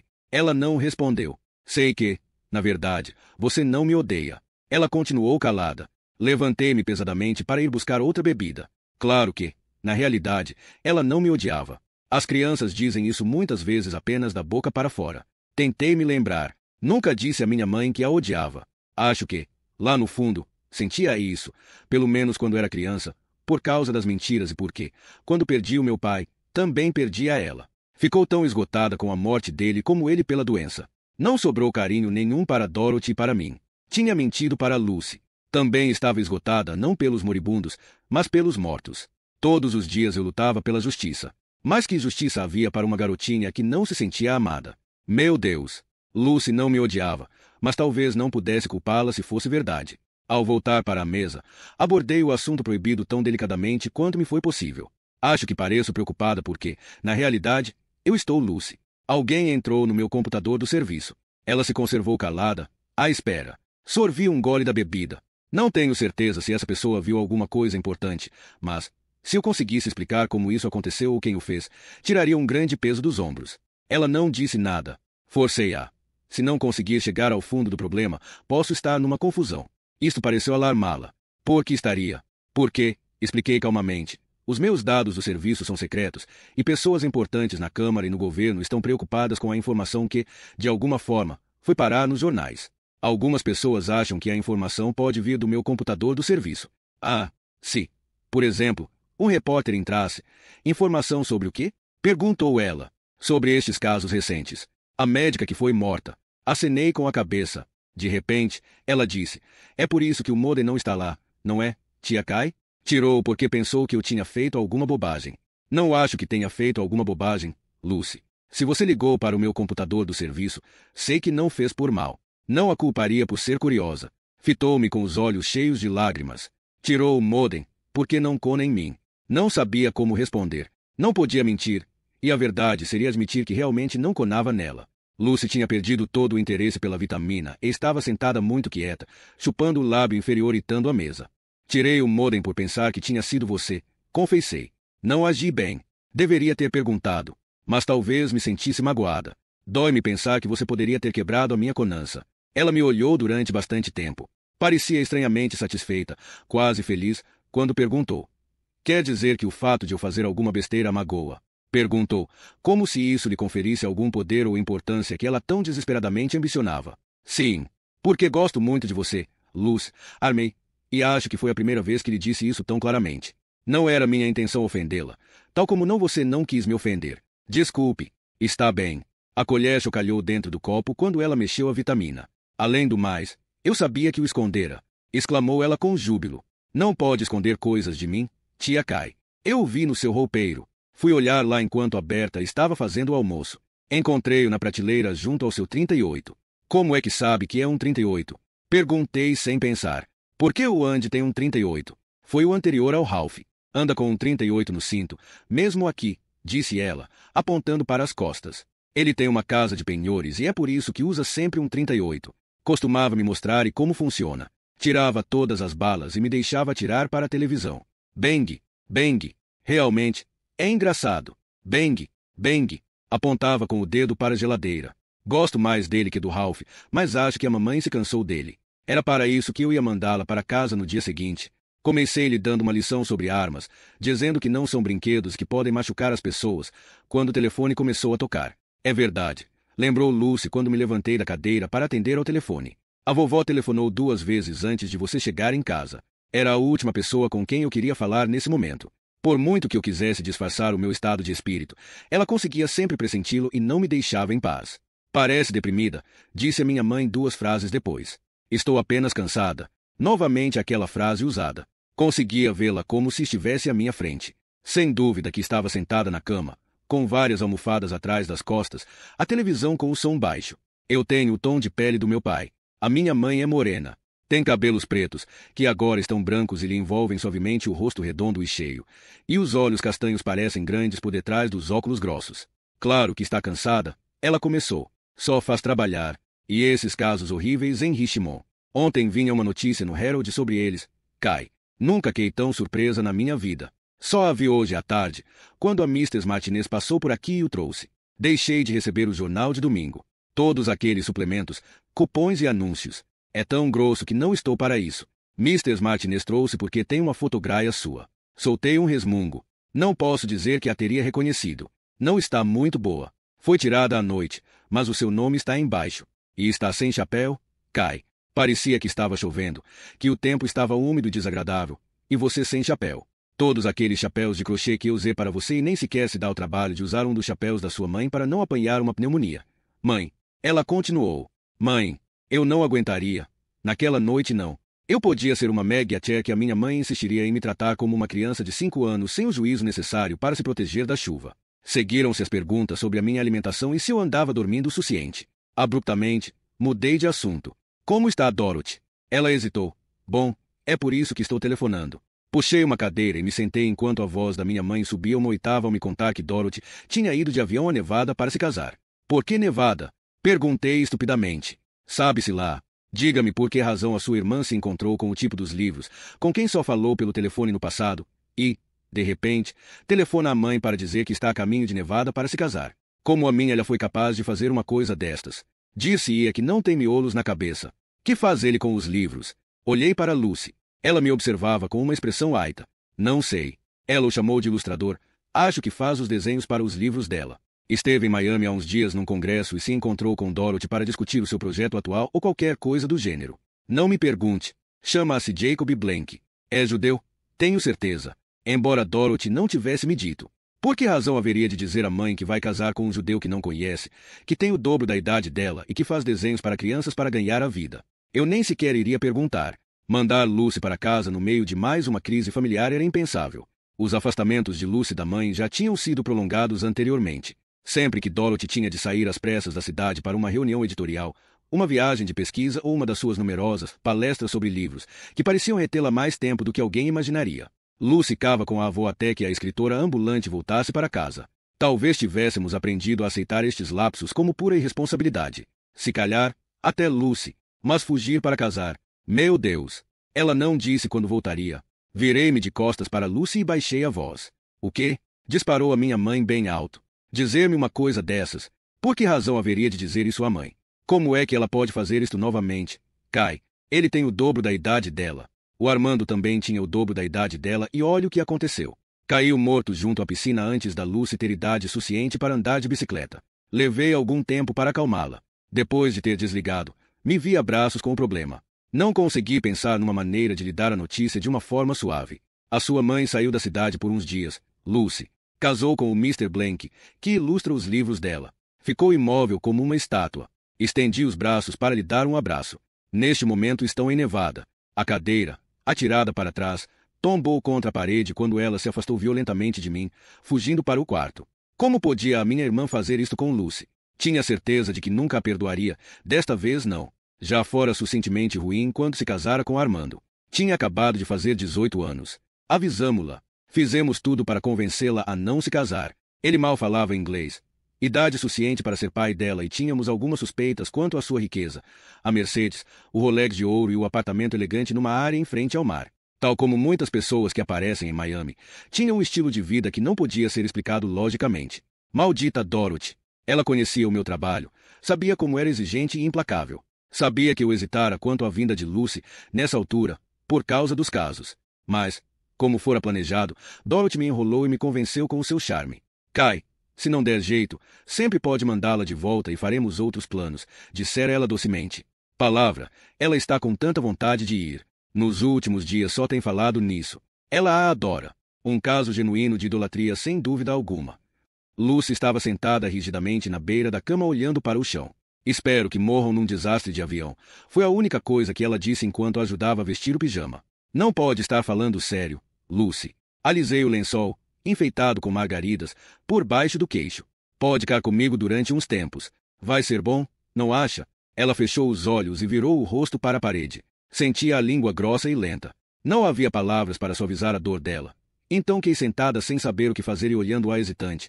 Me aproximei dela e comecei a lhe fazer carinho nas costas. Pouco e pouco, me pareceu que a sua tristeza se desvanecia e, finalmente, comecei a ouvir a respiração profunda e regular do sono. Dei-lhe um beijo na cabeça e fechei a porta suavemente. Quando ia entrar na cozinha, ouvi Bill parar o carro. Cheguei à porta antes de ele ter a hipótese de tocar a campainha. A Lucy está dormindo, murmurei. Oh, ele respondeu, falando também em surdina. Que pena. Então achou que eu não merecia que esperasse por mim. Virou-se de repente para a rua, seguindo meu olhar assustado. Uns faróis acompanharam a curva e se apagaram imediatamente, ao mesmo tempo em que um carro, que eu não conseguia distinguir, parava abruptamente. Em seguida, acelerou em marcha ré, com o motor fazendo bastante barulho. Pedras soltas e areia saltaram quando ele virou por detrás das árvores e se afastou a toda velocidade. Estava à espera de alguém? Murmurou Bill, olhando chamente para a escuridão. Abanei a cabeça devagar. Ele deu uma olhadela no relógio e me empurrou suavemente para o vestíbulo. Sempre que Marino vinha ao Ocme, nunca deixava de provocar Vingo, que era, provavelmente, o melhor técnico de autópsias com quem eu já trabalhará e de longe o mais frágil. Sim, é o que se chama um encontro imediato do último grau, dizia Marino em voz alta. Um guarda da polícia estadual, que chegou ao mesmo tempo em que Marino soltou uma ruidosa gargalhada. O rosto de Vingo estava muito vermelho ao ligar a tomada da serra à estriqueira bobina de um amarelo que balançava por cima da mesa de aço, cheia de sangue até aos pulsos. Murmurei entre dentes. Não lhe dê ouvidos, Vingo. Vingo era demasiado sensível, o que o prejudicava, e, por vezes, me preocupava com ele. Identificava-se tão intensamente com as vítimas que era vulgar vê-lo chorar por causa de casos invulgarmente horripilantes. Amanhã trouxera uma das cruéis ironias da vida. Na noite passada, uma mulher jovem tinha ido a um bar numa área rural de um condado vizinho. Quando voltava para casa, por volta das 2 horas da manhã, foi atropelada por um carro que não parou. O guarda estadual, ao examinar os objetos pessoais dela, tinha encontrado dentro da carteira um pedaço de papel de um bolinho chinês que vaticinava. Em breve terá um encontro que mudará o rumo da sua vida. Oh, vai ver, andava à procura do homem das calças pardas. Estava quase me zangando com o Marino quando a sua voz foi abafada pela serra stricker, que parecia uma broca de dentista. Quando o Vingo começou a cortar o crânio da mulher, um pó desagradável utuava no ar. Marino e o policial recuaram para o outro lado, onde, na última mesa, se realizava a autópsia do último homicídio de Richmond. Quando foi retirada a parte superior do crânio, interrompi o que estava fazendo para inspecionar o cérebro rapidamente. Não havia hemorragias subdurais ou subaracoidianas. Não tem graça nenhuma, começou Vingo com a sua indignada ladainha. Não tem graça nenhuma. Como é que alguém pode rir ao olhar para isto? O couro cabeludo estava lacerado, mas era tudo. O que a matou foram várias fraturas pélvicas. A pancada nas nádegas fora tão violenta que se via a grade do carro marcada na pele. Não fora atropelada por um veículo baixo, por exemplo, um carro esportivo. Devia ser um caminhão. Ela guardou isto, porque significava alguma coisa para ela. Como se fosse algo em que queria acreditar. Talvez fosse por isso que foi ao bar ontem à noite. Andava procurando alguém por quem esperara a vida toda. O encontro da sua vida. E aparece o motorista bêbado que a atira para uma vala a 15 metros. Vingo, disse eu, cansada, quando comecei a tirar as fotografias. É melhor não imaginar certas coisas. Não consigo. Precisa aprender a conseguir. Deu um olhar magoado a Marino, que não descansava enquanto não conseguisse irritá-lo. Pobre Vingo. A maior parte dos membros do mundo agressivo da polícia ficava um pouco desconcertada com ele. Não ria com as piadas deles nem gostava particularmente das suas histórias de guerra e, para ser mais exata, era diferente. Alto e exível, tinha cabelo preto cortado rente dos lados, uma crista em cima e um rabicho encaracolado na nuca. Com o seu ar delicado, parecia um modelo com a roupa ampla e os sapatos europeus de couro macio que usava. Até as calças e jalecos azul escuros, que ele próprio comprava e lavava, tinham classe. Não namorava. Não queria ter uma mulher lhe dizendo o que devia fazer. Nunca parecia estar minimamente interessado no meu aspecto por baixo da bata ou nas roupas de executiva. Sentia-me tão à vontade ao seu lado que mal reparei nele nas raras ocasiões em que entrou, sem querer, no vestiário quando eu vestia a bata. Suponho que, se tivesse pensado nas suas tendências quando o entrevistei alguns meses antes, poderia me sentir menos entusiasmada em contratá-lo. Era uma coisa que eu não gostava de admitir, mas era muito fácil estereotipar porque neste lugar eu vi os piores exemplos de todos os gêneros. Havia travestis de almofadinhas no peito e nas ancas, gays que tinham acessos de raiva e assassinavam os amantes, e pedolos que rondavam parques e salas de jogos de vídeo e a quem homofóbicos brutamontes despachavam. Havia os reclusos com as suas tatuagens obscenas e histórias de sodomia com quem quer que esteja dentro das celas. Vingo não se enquadrava. Vingo era apenas Vingo. Pode continuar a partir daqui? Lavava furiosamente as mãos enluvadas e cobertas de sangue. Eu acabo, respondi distraída, começando a medir um grande corte do mesentério. Dirigindo-se a um armário, começou a pegar em frascos pulverizadores de desinfetantes, trapos e outras coisas que ele usava para limpar. Colocou os pequenos fones nos ouvidos e ligou o gravador preso ao cós das calças de trabalho, se alheando do mundo por uns momentos.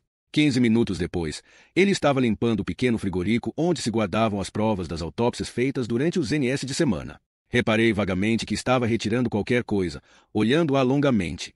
Quando se dirigiu à minha mesa, tinha os fones em volta do pescoço como se fosse um colar e uma expressão admirada e embaraçada. Na mão trazia uma pequena pasta de cartolina de um perk. Doutor Scarpetta, disse ele, pigarreando. Isto estava dentro do frigorífico. Não explicou o que era. Nem foi preciso. Pousei o bisturi, sentindo o estômago se contrair. Impresso no rótulo da pasta de lamelas estava o número do caso, nome e data da autópsia de Lori Pedersen, cujas provas tinham sido todas entregues 4 dias antes. Encontrou isto no frigorífico? Deveria haver um erro qualquer. Lá atrás, na prateleira de baixo. Hesitante, acrescentou. Bem, não está rubricada. Quero dizer, não a rubricou. Deveria haver uma explicação. Claro que não a rubriquei, disse-eu rispidamente. Só recolhi um pé para o caso dela, Vingo. Ao proferir tais palavras, já a dúvida tremulava dentro de mim como uma chama soprada pelo vento. Tentei me lembrar. Guardei as amostras de Lori Pedersen no frigorífico durante o M de semana, juntamente com as de todos os casos de sábado. Lembro-me perfeitamente de ter eu mesmo enviado as amostras para os laboratórios na segunda-feira de manhã, incluindo uma pasta de cartão com as lamelas dos esfregaços anal, oral e vaginal. Tinha certeza de que só usará uma pasta de lamelas. Nunca mandava uma pasta sem estar envolvida num saco plástico, que continha os esfregaços, envelopes com cabelo, tubos de ensaio e todo o resto. Não faço ideia nenhuma de onde isto veio, armei categórica. Atrapalhado, ele transferiu o peso do corpo para o outro pé e desviou os olhos. Sabia o que ele estava pensando. Eu tinha colocado o pé na argola, e lhe custava ter de me chamar a atenção. A ameaça sempre estivera presente. Vingo e eu tínhamos falado sobre isso várias vezes no passado, desde que Margaret introduzira no PC da sala de autópsias os programas de rotulagem. Antes de um patologista começar um caso, ia ao PC e inseria os dados sobre o morto cuja autópsia ia fazer. Era criada uma série de rótulos para todas as amostras que pudessem ser tiradas, tais como sangue, urina, conteúdo do estômago e um perk. Poupava muito tempo e era perfeitamente aceitável desde que o patologista tivesse o cuidado de colar o rótulo certo no tubo certo e se lembrasse de rubricar. Havia um aspecto neste exemplo de prodígio da técnica que sempre me pusera nervosa. Era inevitável que sobrassem rótulos, pois, por via de regra, não se tiravam todas as amostras possíveis, sobretudo por os laboratórios terem muito trabalho e pessoal de menos. Eu não ia mandar amostras das unhas das mãos para descobrir se havia vestígios. Por exemplo, se o morto fosse um homem de 80 anos que tivesse morrido de um infarte do miocárdio enquanto cortava a grama. Que fazer com os rótulos que sobravam? Claro que não devíamos deixá-los por ali, pois podiam ir parar a tubos de ensaio errados. A maior parte dos patologistas os rasgava. Eu tinha o hábito de arquivá-los na pasta respectiva do caso da pessoa. Era uma maneira simples de saber o que fora examinado, o que não fora, e quantos tubos disto ou daquilo eu mandara para cima. Vingo atravessara rapidamente a sala e passava um dedo pelas páginas do livro de registro da morgue. Sentia Marino olhando para mim enquanto esperava para levar as balas do seu caso de homicídio. Dirigiu-se a mim ao mesmo tempo em que Vingo regressava. Tivemos 6 casos nesse dia, recordou Vingo, como se Marino não estivesse ali. Foi um sábado. Lembro-me disso. Havia uma porção de rótulos espalhados. Talvez um deles. Não, repliquei bem alto. Não é possível. Não deixei nenhum rótulo do caso dela largado por aí. Juntei-os ao processo, prendi-os à prancheta. Merda, disse Marino, surpreso. Olhava por cima do meu ombro. Isso é o que eu estou pensando. Descalçando furiosamente as luvas, tirei a pasta de Vingo e rasguei até com a unha do polegar. Lá dentro estavam 4 lamelas, 3 decididamente manchadas com alguma coisa, mas não estavam identificadas com os habituais U, A ou V, que indicavam de que amostra se tratava. Não tinham identificação nenhuma, a não ser o rótulo do computador no exterior da pasta. Então, vai ver, rotulou isto pensando que ia usar, mas mudou de ideia ou algo assim. Sugeriu Vingo. Não respondi imediatamente. Não me lembrava. Quando foi a última vez que foi ao frigorífico? Perguntei. Encolheu os ombros. A semana passada. Talvez faça uma semana na segunda-feira, quando tirei de lá as coisas para os médicos levarem para cima. Não estive aqui na segunda-feira passada. É a primeira vez que vou ao frigorífico esta semana. Lembrei que Vingo folgara na segunda-feira. Fora eu mesma tirar as provas de Lori Pedersen do frigorífico, antes de fazer a ronda pelos diversos laboratórios. Seria possível que não tivesse visto esta pasta. Seria possível que estivesse tão cansada, tão distraída, que tenha misturado as provas dela com as de um dos 5 outros casos que tínhamos tido nesse dia. Se fosse isso, qual seria a pasta das preparações dela? A que eu mandara lá para cima ou esta? Não podia acreditar que isto estivesse acontecendo. Era sempre tão cuidadosa. Raramente usava a roupa de trabalho fora da morgue. Quase nunca, nem mesmo quando havia um treino para o caso de incêndio.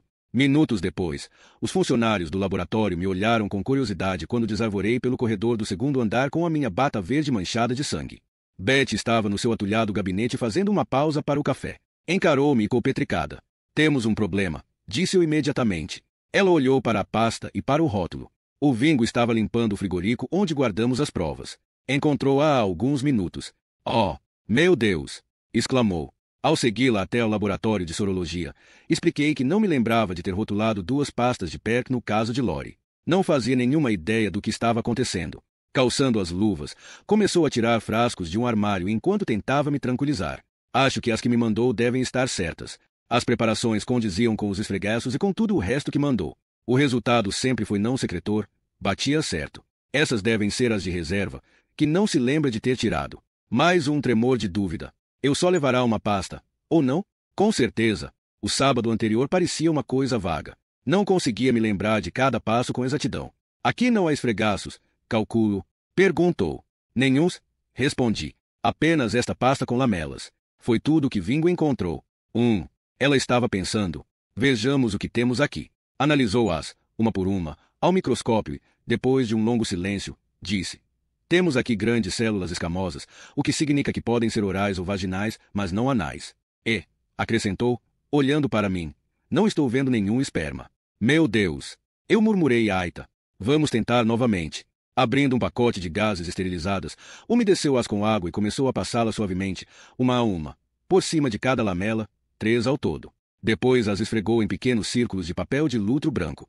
Tirando para fora os conta-gotas, colocou algumas gotas de fosfatase ácida em cima do papel de lutro. Seguiu-se o reagente. Ficamos olhando, esperando que aparecessem os primeiros laivos roxos. As manchas não reagiram. Lá estavam elas, pequenas manchas úmidas me atormentando. Continuei olhando, passado o breve lapso de tempo de que as manchas precisavam para reagir, como se, de alguma forma, pudesse fazer que o resultado fosse positivo em relação ao ído seminal. Eu queria acreditar que se tratava de uma pasta de reserva. Queria acreditar que tinha tirado 2 PERC no caso de Lori e que não me lembrava. Queria acreditar em qualquer coisa, exceto no que estava se tornando evidente. As preparações que Vingo tinha encontrado não eram do caso de Lori. Não podiam ser. O rosto impávido de Beth me mostrou que também ela estava preocupada e que fazia o possível para não o revelar. Abanei a cabeça. Ela foi forçada a tirar uma conclusão. Não parece provável que este seja do caso de Lori. Uma pausa. Claro que vou fazer o possível para agrupá-los. Ver se há alguns corpos de bar presentes, esse tipo de coisas. Por favor, respirei fundo. Ela continuou tentando me fazer se sentir melhor. Os ruídos que separei dos pertencentes ao assassino condizem com as amostras de sangue de Lori. Acho que não tem com o que se preocupar. Não tenho dúvida em relação à primeira pasta enviada. A questão já se pôs, disse eu, desanimada. Os advogados iam adorar. Meu Deus, como eles iam adorar. Teriam um júri duvidando de que qualquer das amostras fosse de Lori, incluindo os tubos de sangue. Teriam um júri que pensaria se as amostras mandadas para Nova York para testar o DNA seriam as corretas. Quem poderia armar que não eram de outro corpo qualquer? A minha voz estava quase tremendo quando lhe disse. Tivemos 6 casos nesse dia, Beth. 3 deles exigiam PEC. Eram possíveis violações. Todos femininos? Sim, murmurei. Mulheres. O que Bill dissera na quarta-feira à noite, quando estava cansado e com a língua lubricada pelo álcool, cara gravado na minha mente. O que aconteceria a estes casos se a minha credibilidade ficasse comprometida? Não seria só o caso de Lori a ser questionado. Todos eles o seriam. Eu estava absolutamente encurralada. Não podia negar que esta pasta não existia. Existia e significava que eu não podia jurar com honestidade em tribunal que o manuseamento das provas fora irrepreensível. Não haveria uma segunda oportunidade. Não podia voltar a tirar amostras, começar do zero. As amostras de Lori já tinham sido entregues em mão no laboratório de Nova York. O seu corpo embalsamado fora enterrado na terça-feira. Uma exumação estava fora de questão. Não seria proveitosa. No entanto, seria um acontecimento sensacionalista, que atrairia uma enorme curiosidade por parte do público. Toda a gente iria querer saber a razão. Beth e eu olhamos ambas para a porta ao mesmo tempo, quando Marino entrou com toda naturalidade. Tive agora uma ideia maluca, doutora. Fez uma pausa, uma expressão dura no rosto, ao olhar para as preparações e para o papel de luto em cima da bancada. Fitei-o sem dizer nada. Se fosse eu, levava este perca ao Vander. Se calhar, deixou no frigorífico. E, por outro lado, vai ver, não deixou. Uma sensação de alarme me percorreu o sangue antes que eu compreendesse o que ele queria dizer. O quê? Perguntei, como se ele estivesse doido. Foi outra pessoa que o colocou lá. Ele encolheu os ombros. Estou apenas sugerindo que considere todas as possibilidades. Quem? Não tenho ideia. Como? Como seria possível? Alguém precisaria ter entrado na sala de autópsias, ter acesso ao frigorífico. E a pasta está rotulada. Os rótulos. Estava começando a notar. Os rótulos feitos pelo computador e que tinham sobrado da autópsia de Lori. Estavam dentro do processo dela. Ninguém mexera lá, exceto eu, Amburge, Tanner e Bill. Quando os 3 homens saíram de lá, no princípio da noite de segunda-feira, as portas da frente estavam fechadas com uma corrente. Todos eles tinham saído pela morgue. Amburge e Tanner primeiro, Bill um pouco mais tarde. A sala de autópsias estava fechada, mas a câmara frigorífica não. Tínhamos de deixá-la aberta para que as funerárias e os paramédicos pudessem entregar corpos depois da hora de serviço. A câmara frigorífica tinha 2 portas, uma dava para o corredor e a outra para a sala de autópsias. Seria que um dos homens passará através da câmara frigorífica para a sala. Numa prateleira, perto da primeira mesa, estavam pilhas de kits de provas, incluindo dezenas de PEC. Vingo mantinha sempre as prateleiras cheias. Peguei no telefone e disse a Rose para ir à gaveta da minha mesa e abrir o processo de Lori Pedersen. Devem ter alguns rótulos lá, lhe disse. Enquanto ela verificava, eu tentava me lembrar. Talvez tivessem sobrado 6 ou 7 rótulos, não porque eu não tirasse um elevado número de amostras, mas sim porque tirava sempre a mais, quase o dobro do que era habitual, e por isso fazia não uma, mas 2 séries de rótulos no computador. Deveriam ter sobrado rótulos para o coração, pulmões, rins e outros órgãos, e outro para o PERC. Doutora Scarpetta, Rose estava de novo ao telefone. Os rótulos estão aqui. Quantos? Deixe-me ver. 5. Para o quê? Ela respondeu. Coração, pulmões, baço, bílis e fígado. Tem certeza de que não há um para um PERC? Uma pausa. Sim. Apenas estes 5. Marino observou. Foi você que pôs o rótulo neste PERC. Por isso me parece que as suas impressões digitais devem estar lá. Não. Se estivesse com luvas, disse Beth, que observava tudo isto com desânimo. Geralmente não uso luvas quando estou rotulando coisas, murmurei. Estão cheias de sangue. As luvas teriam sangue.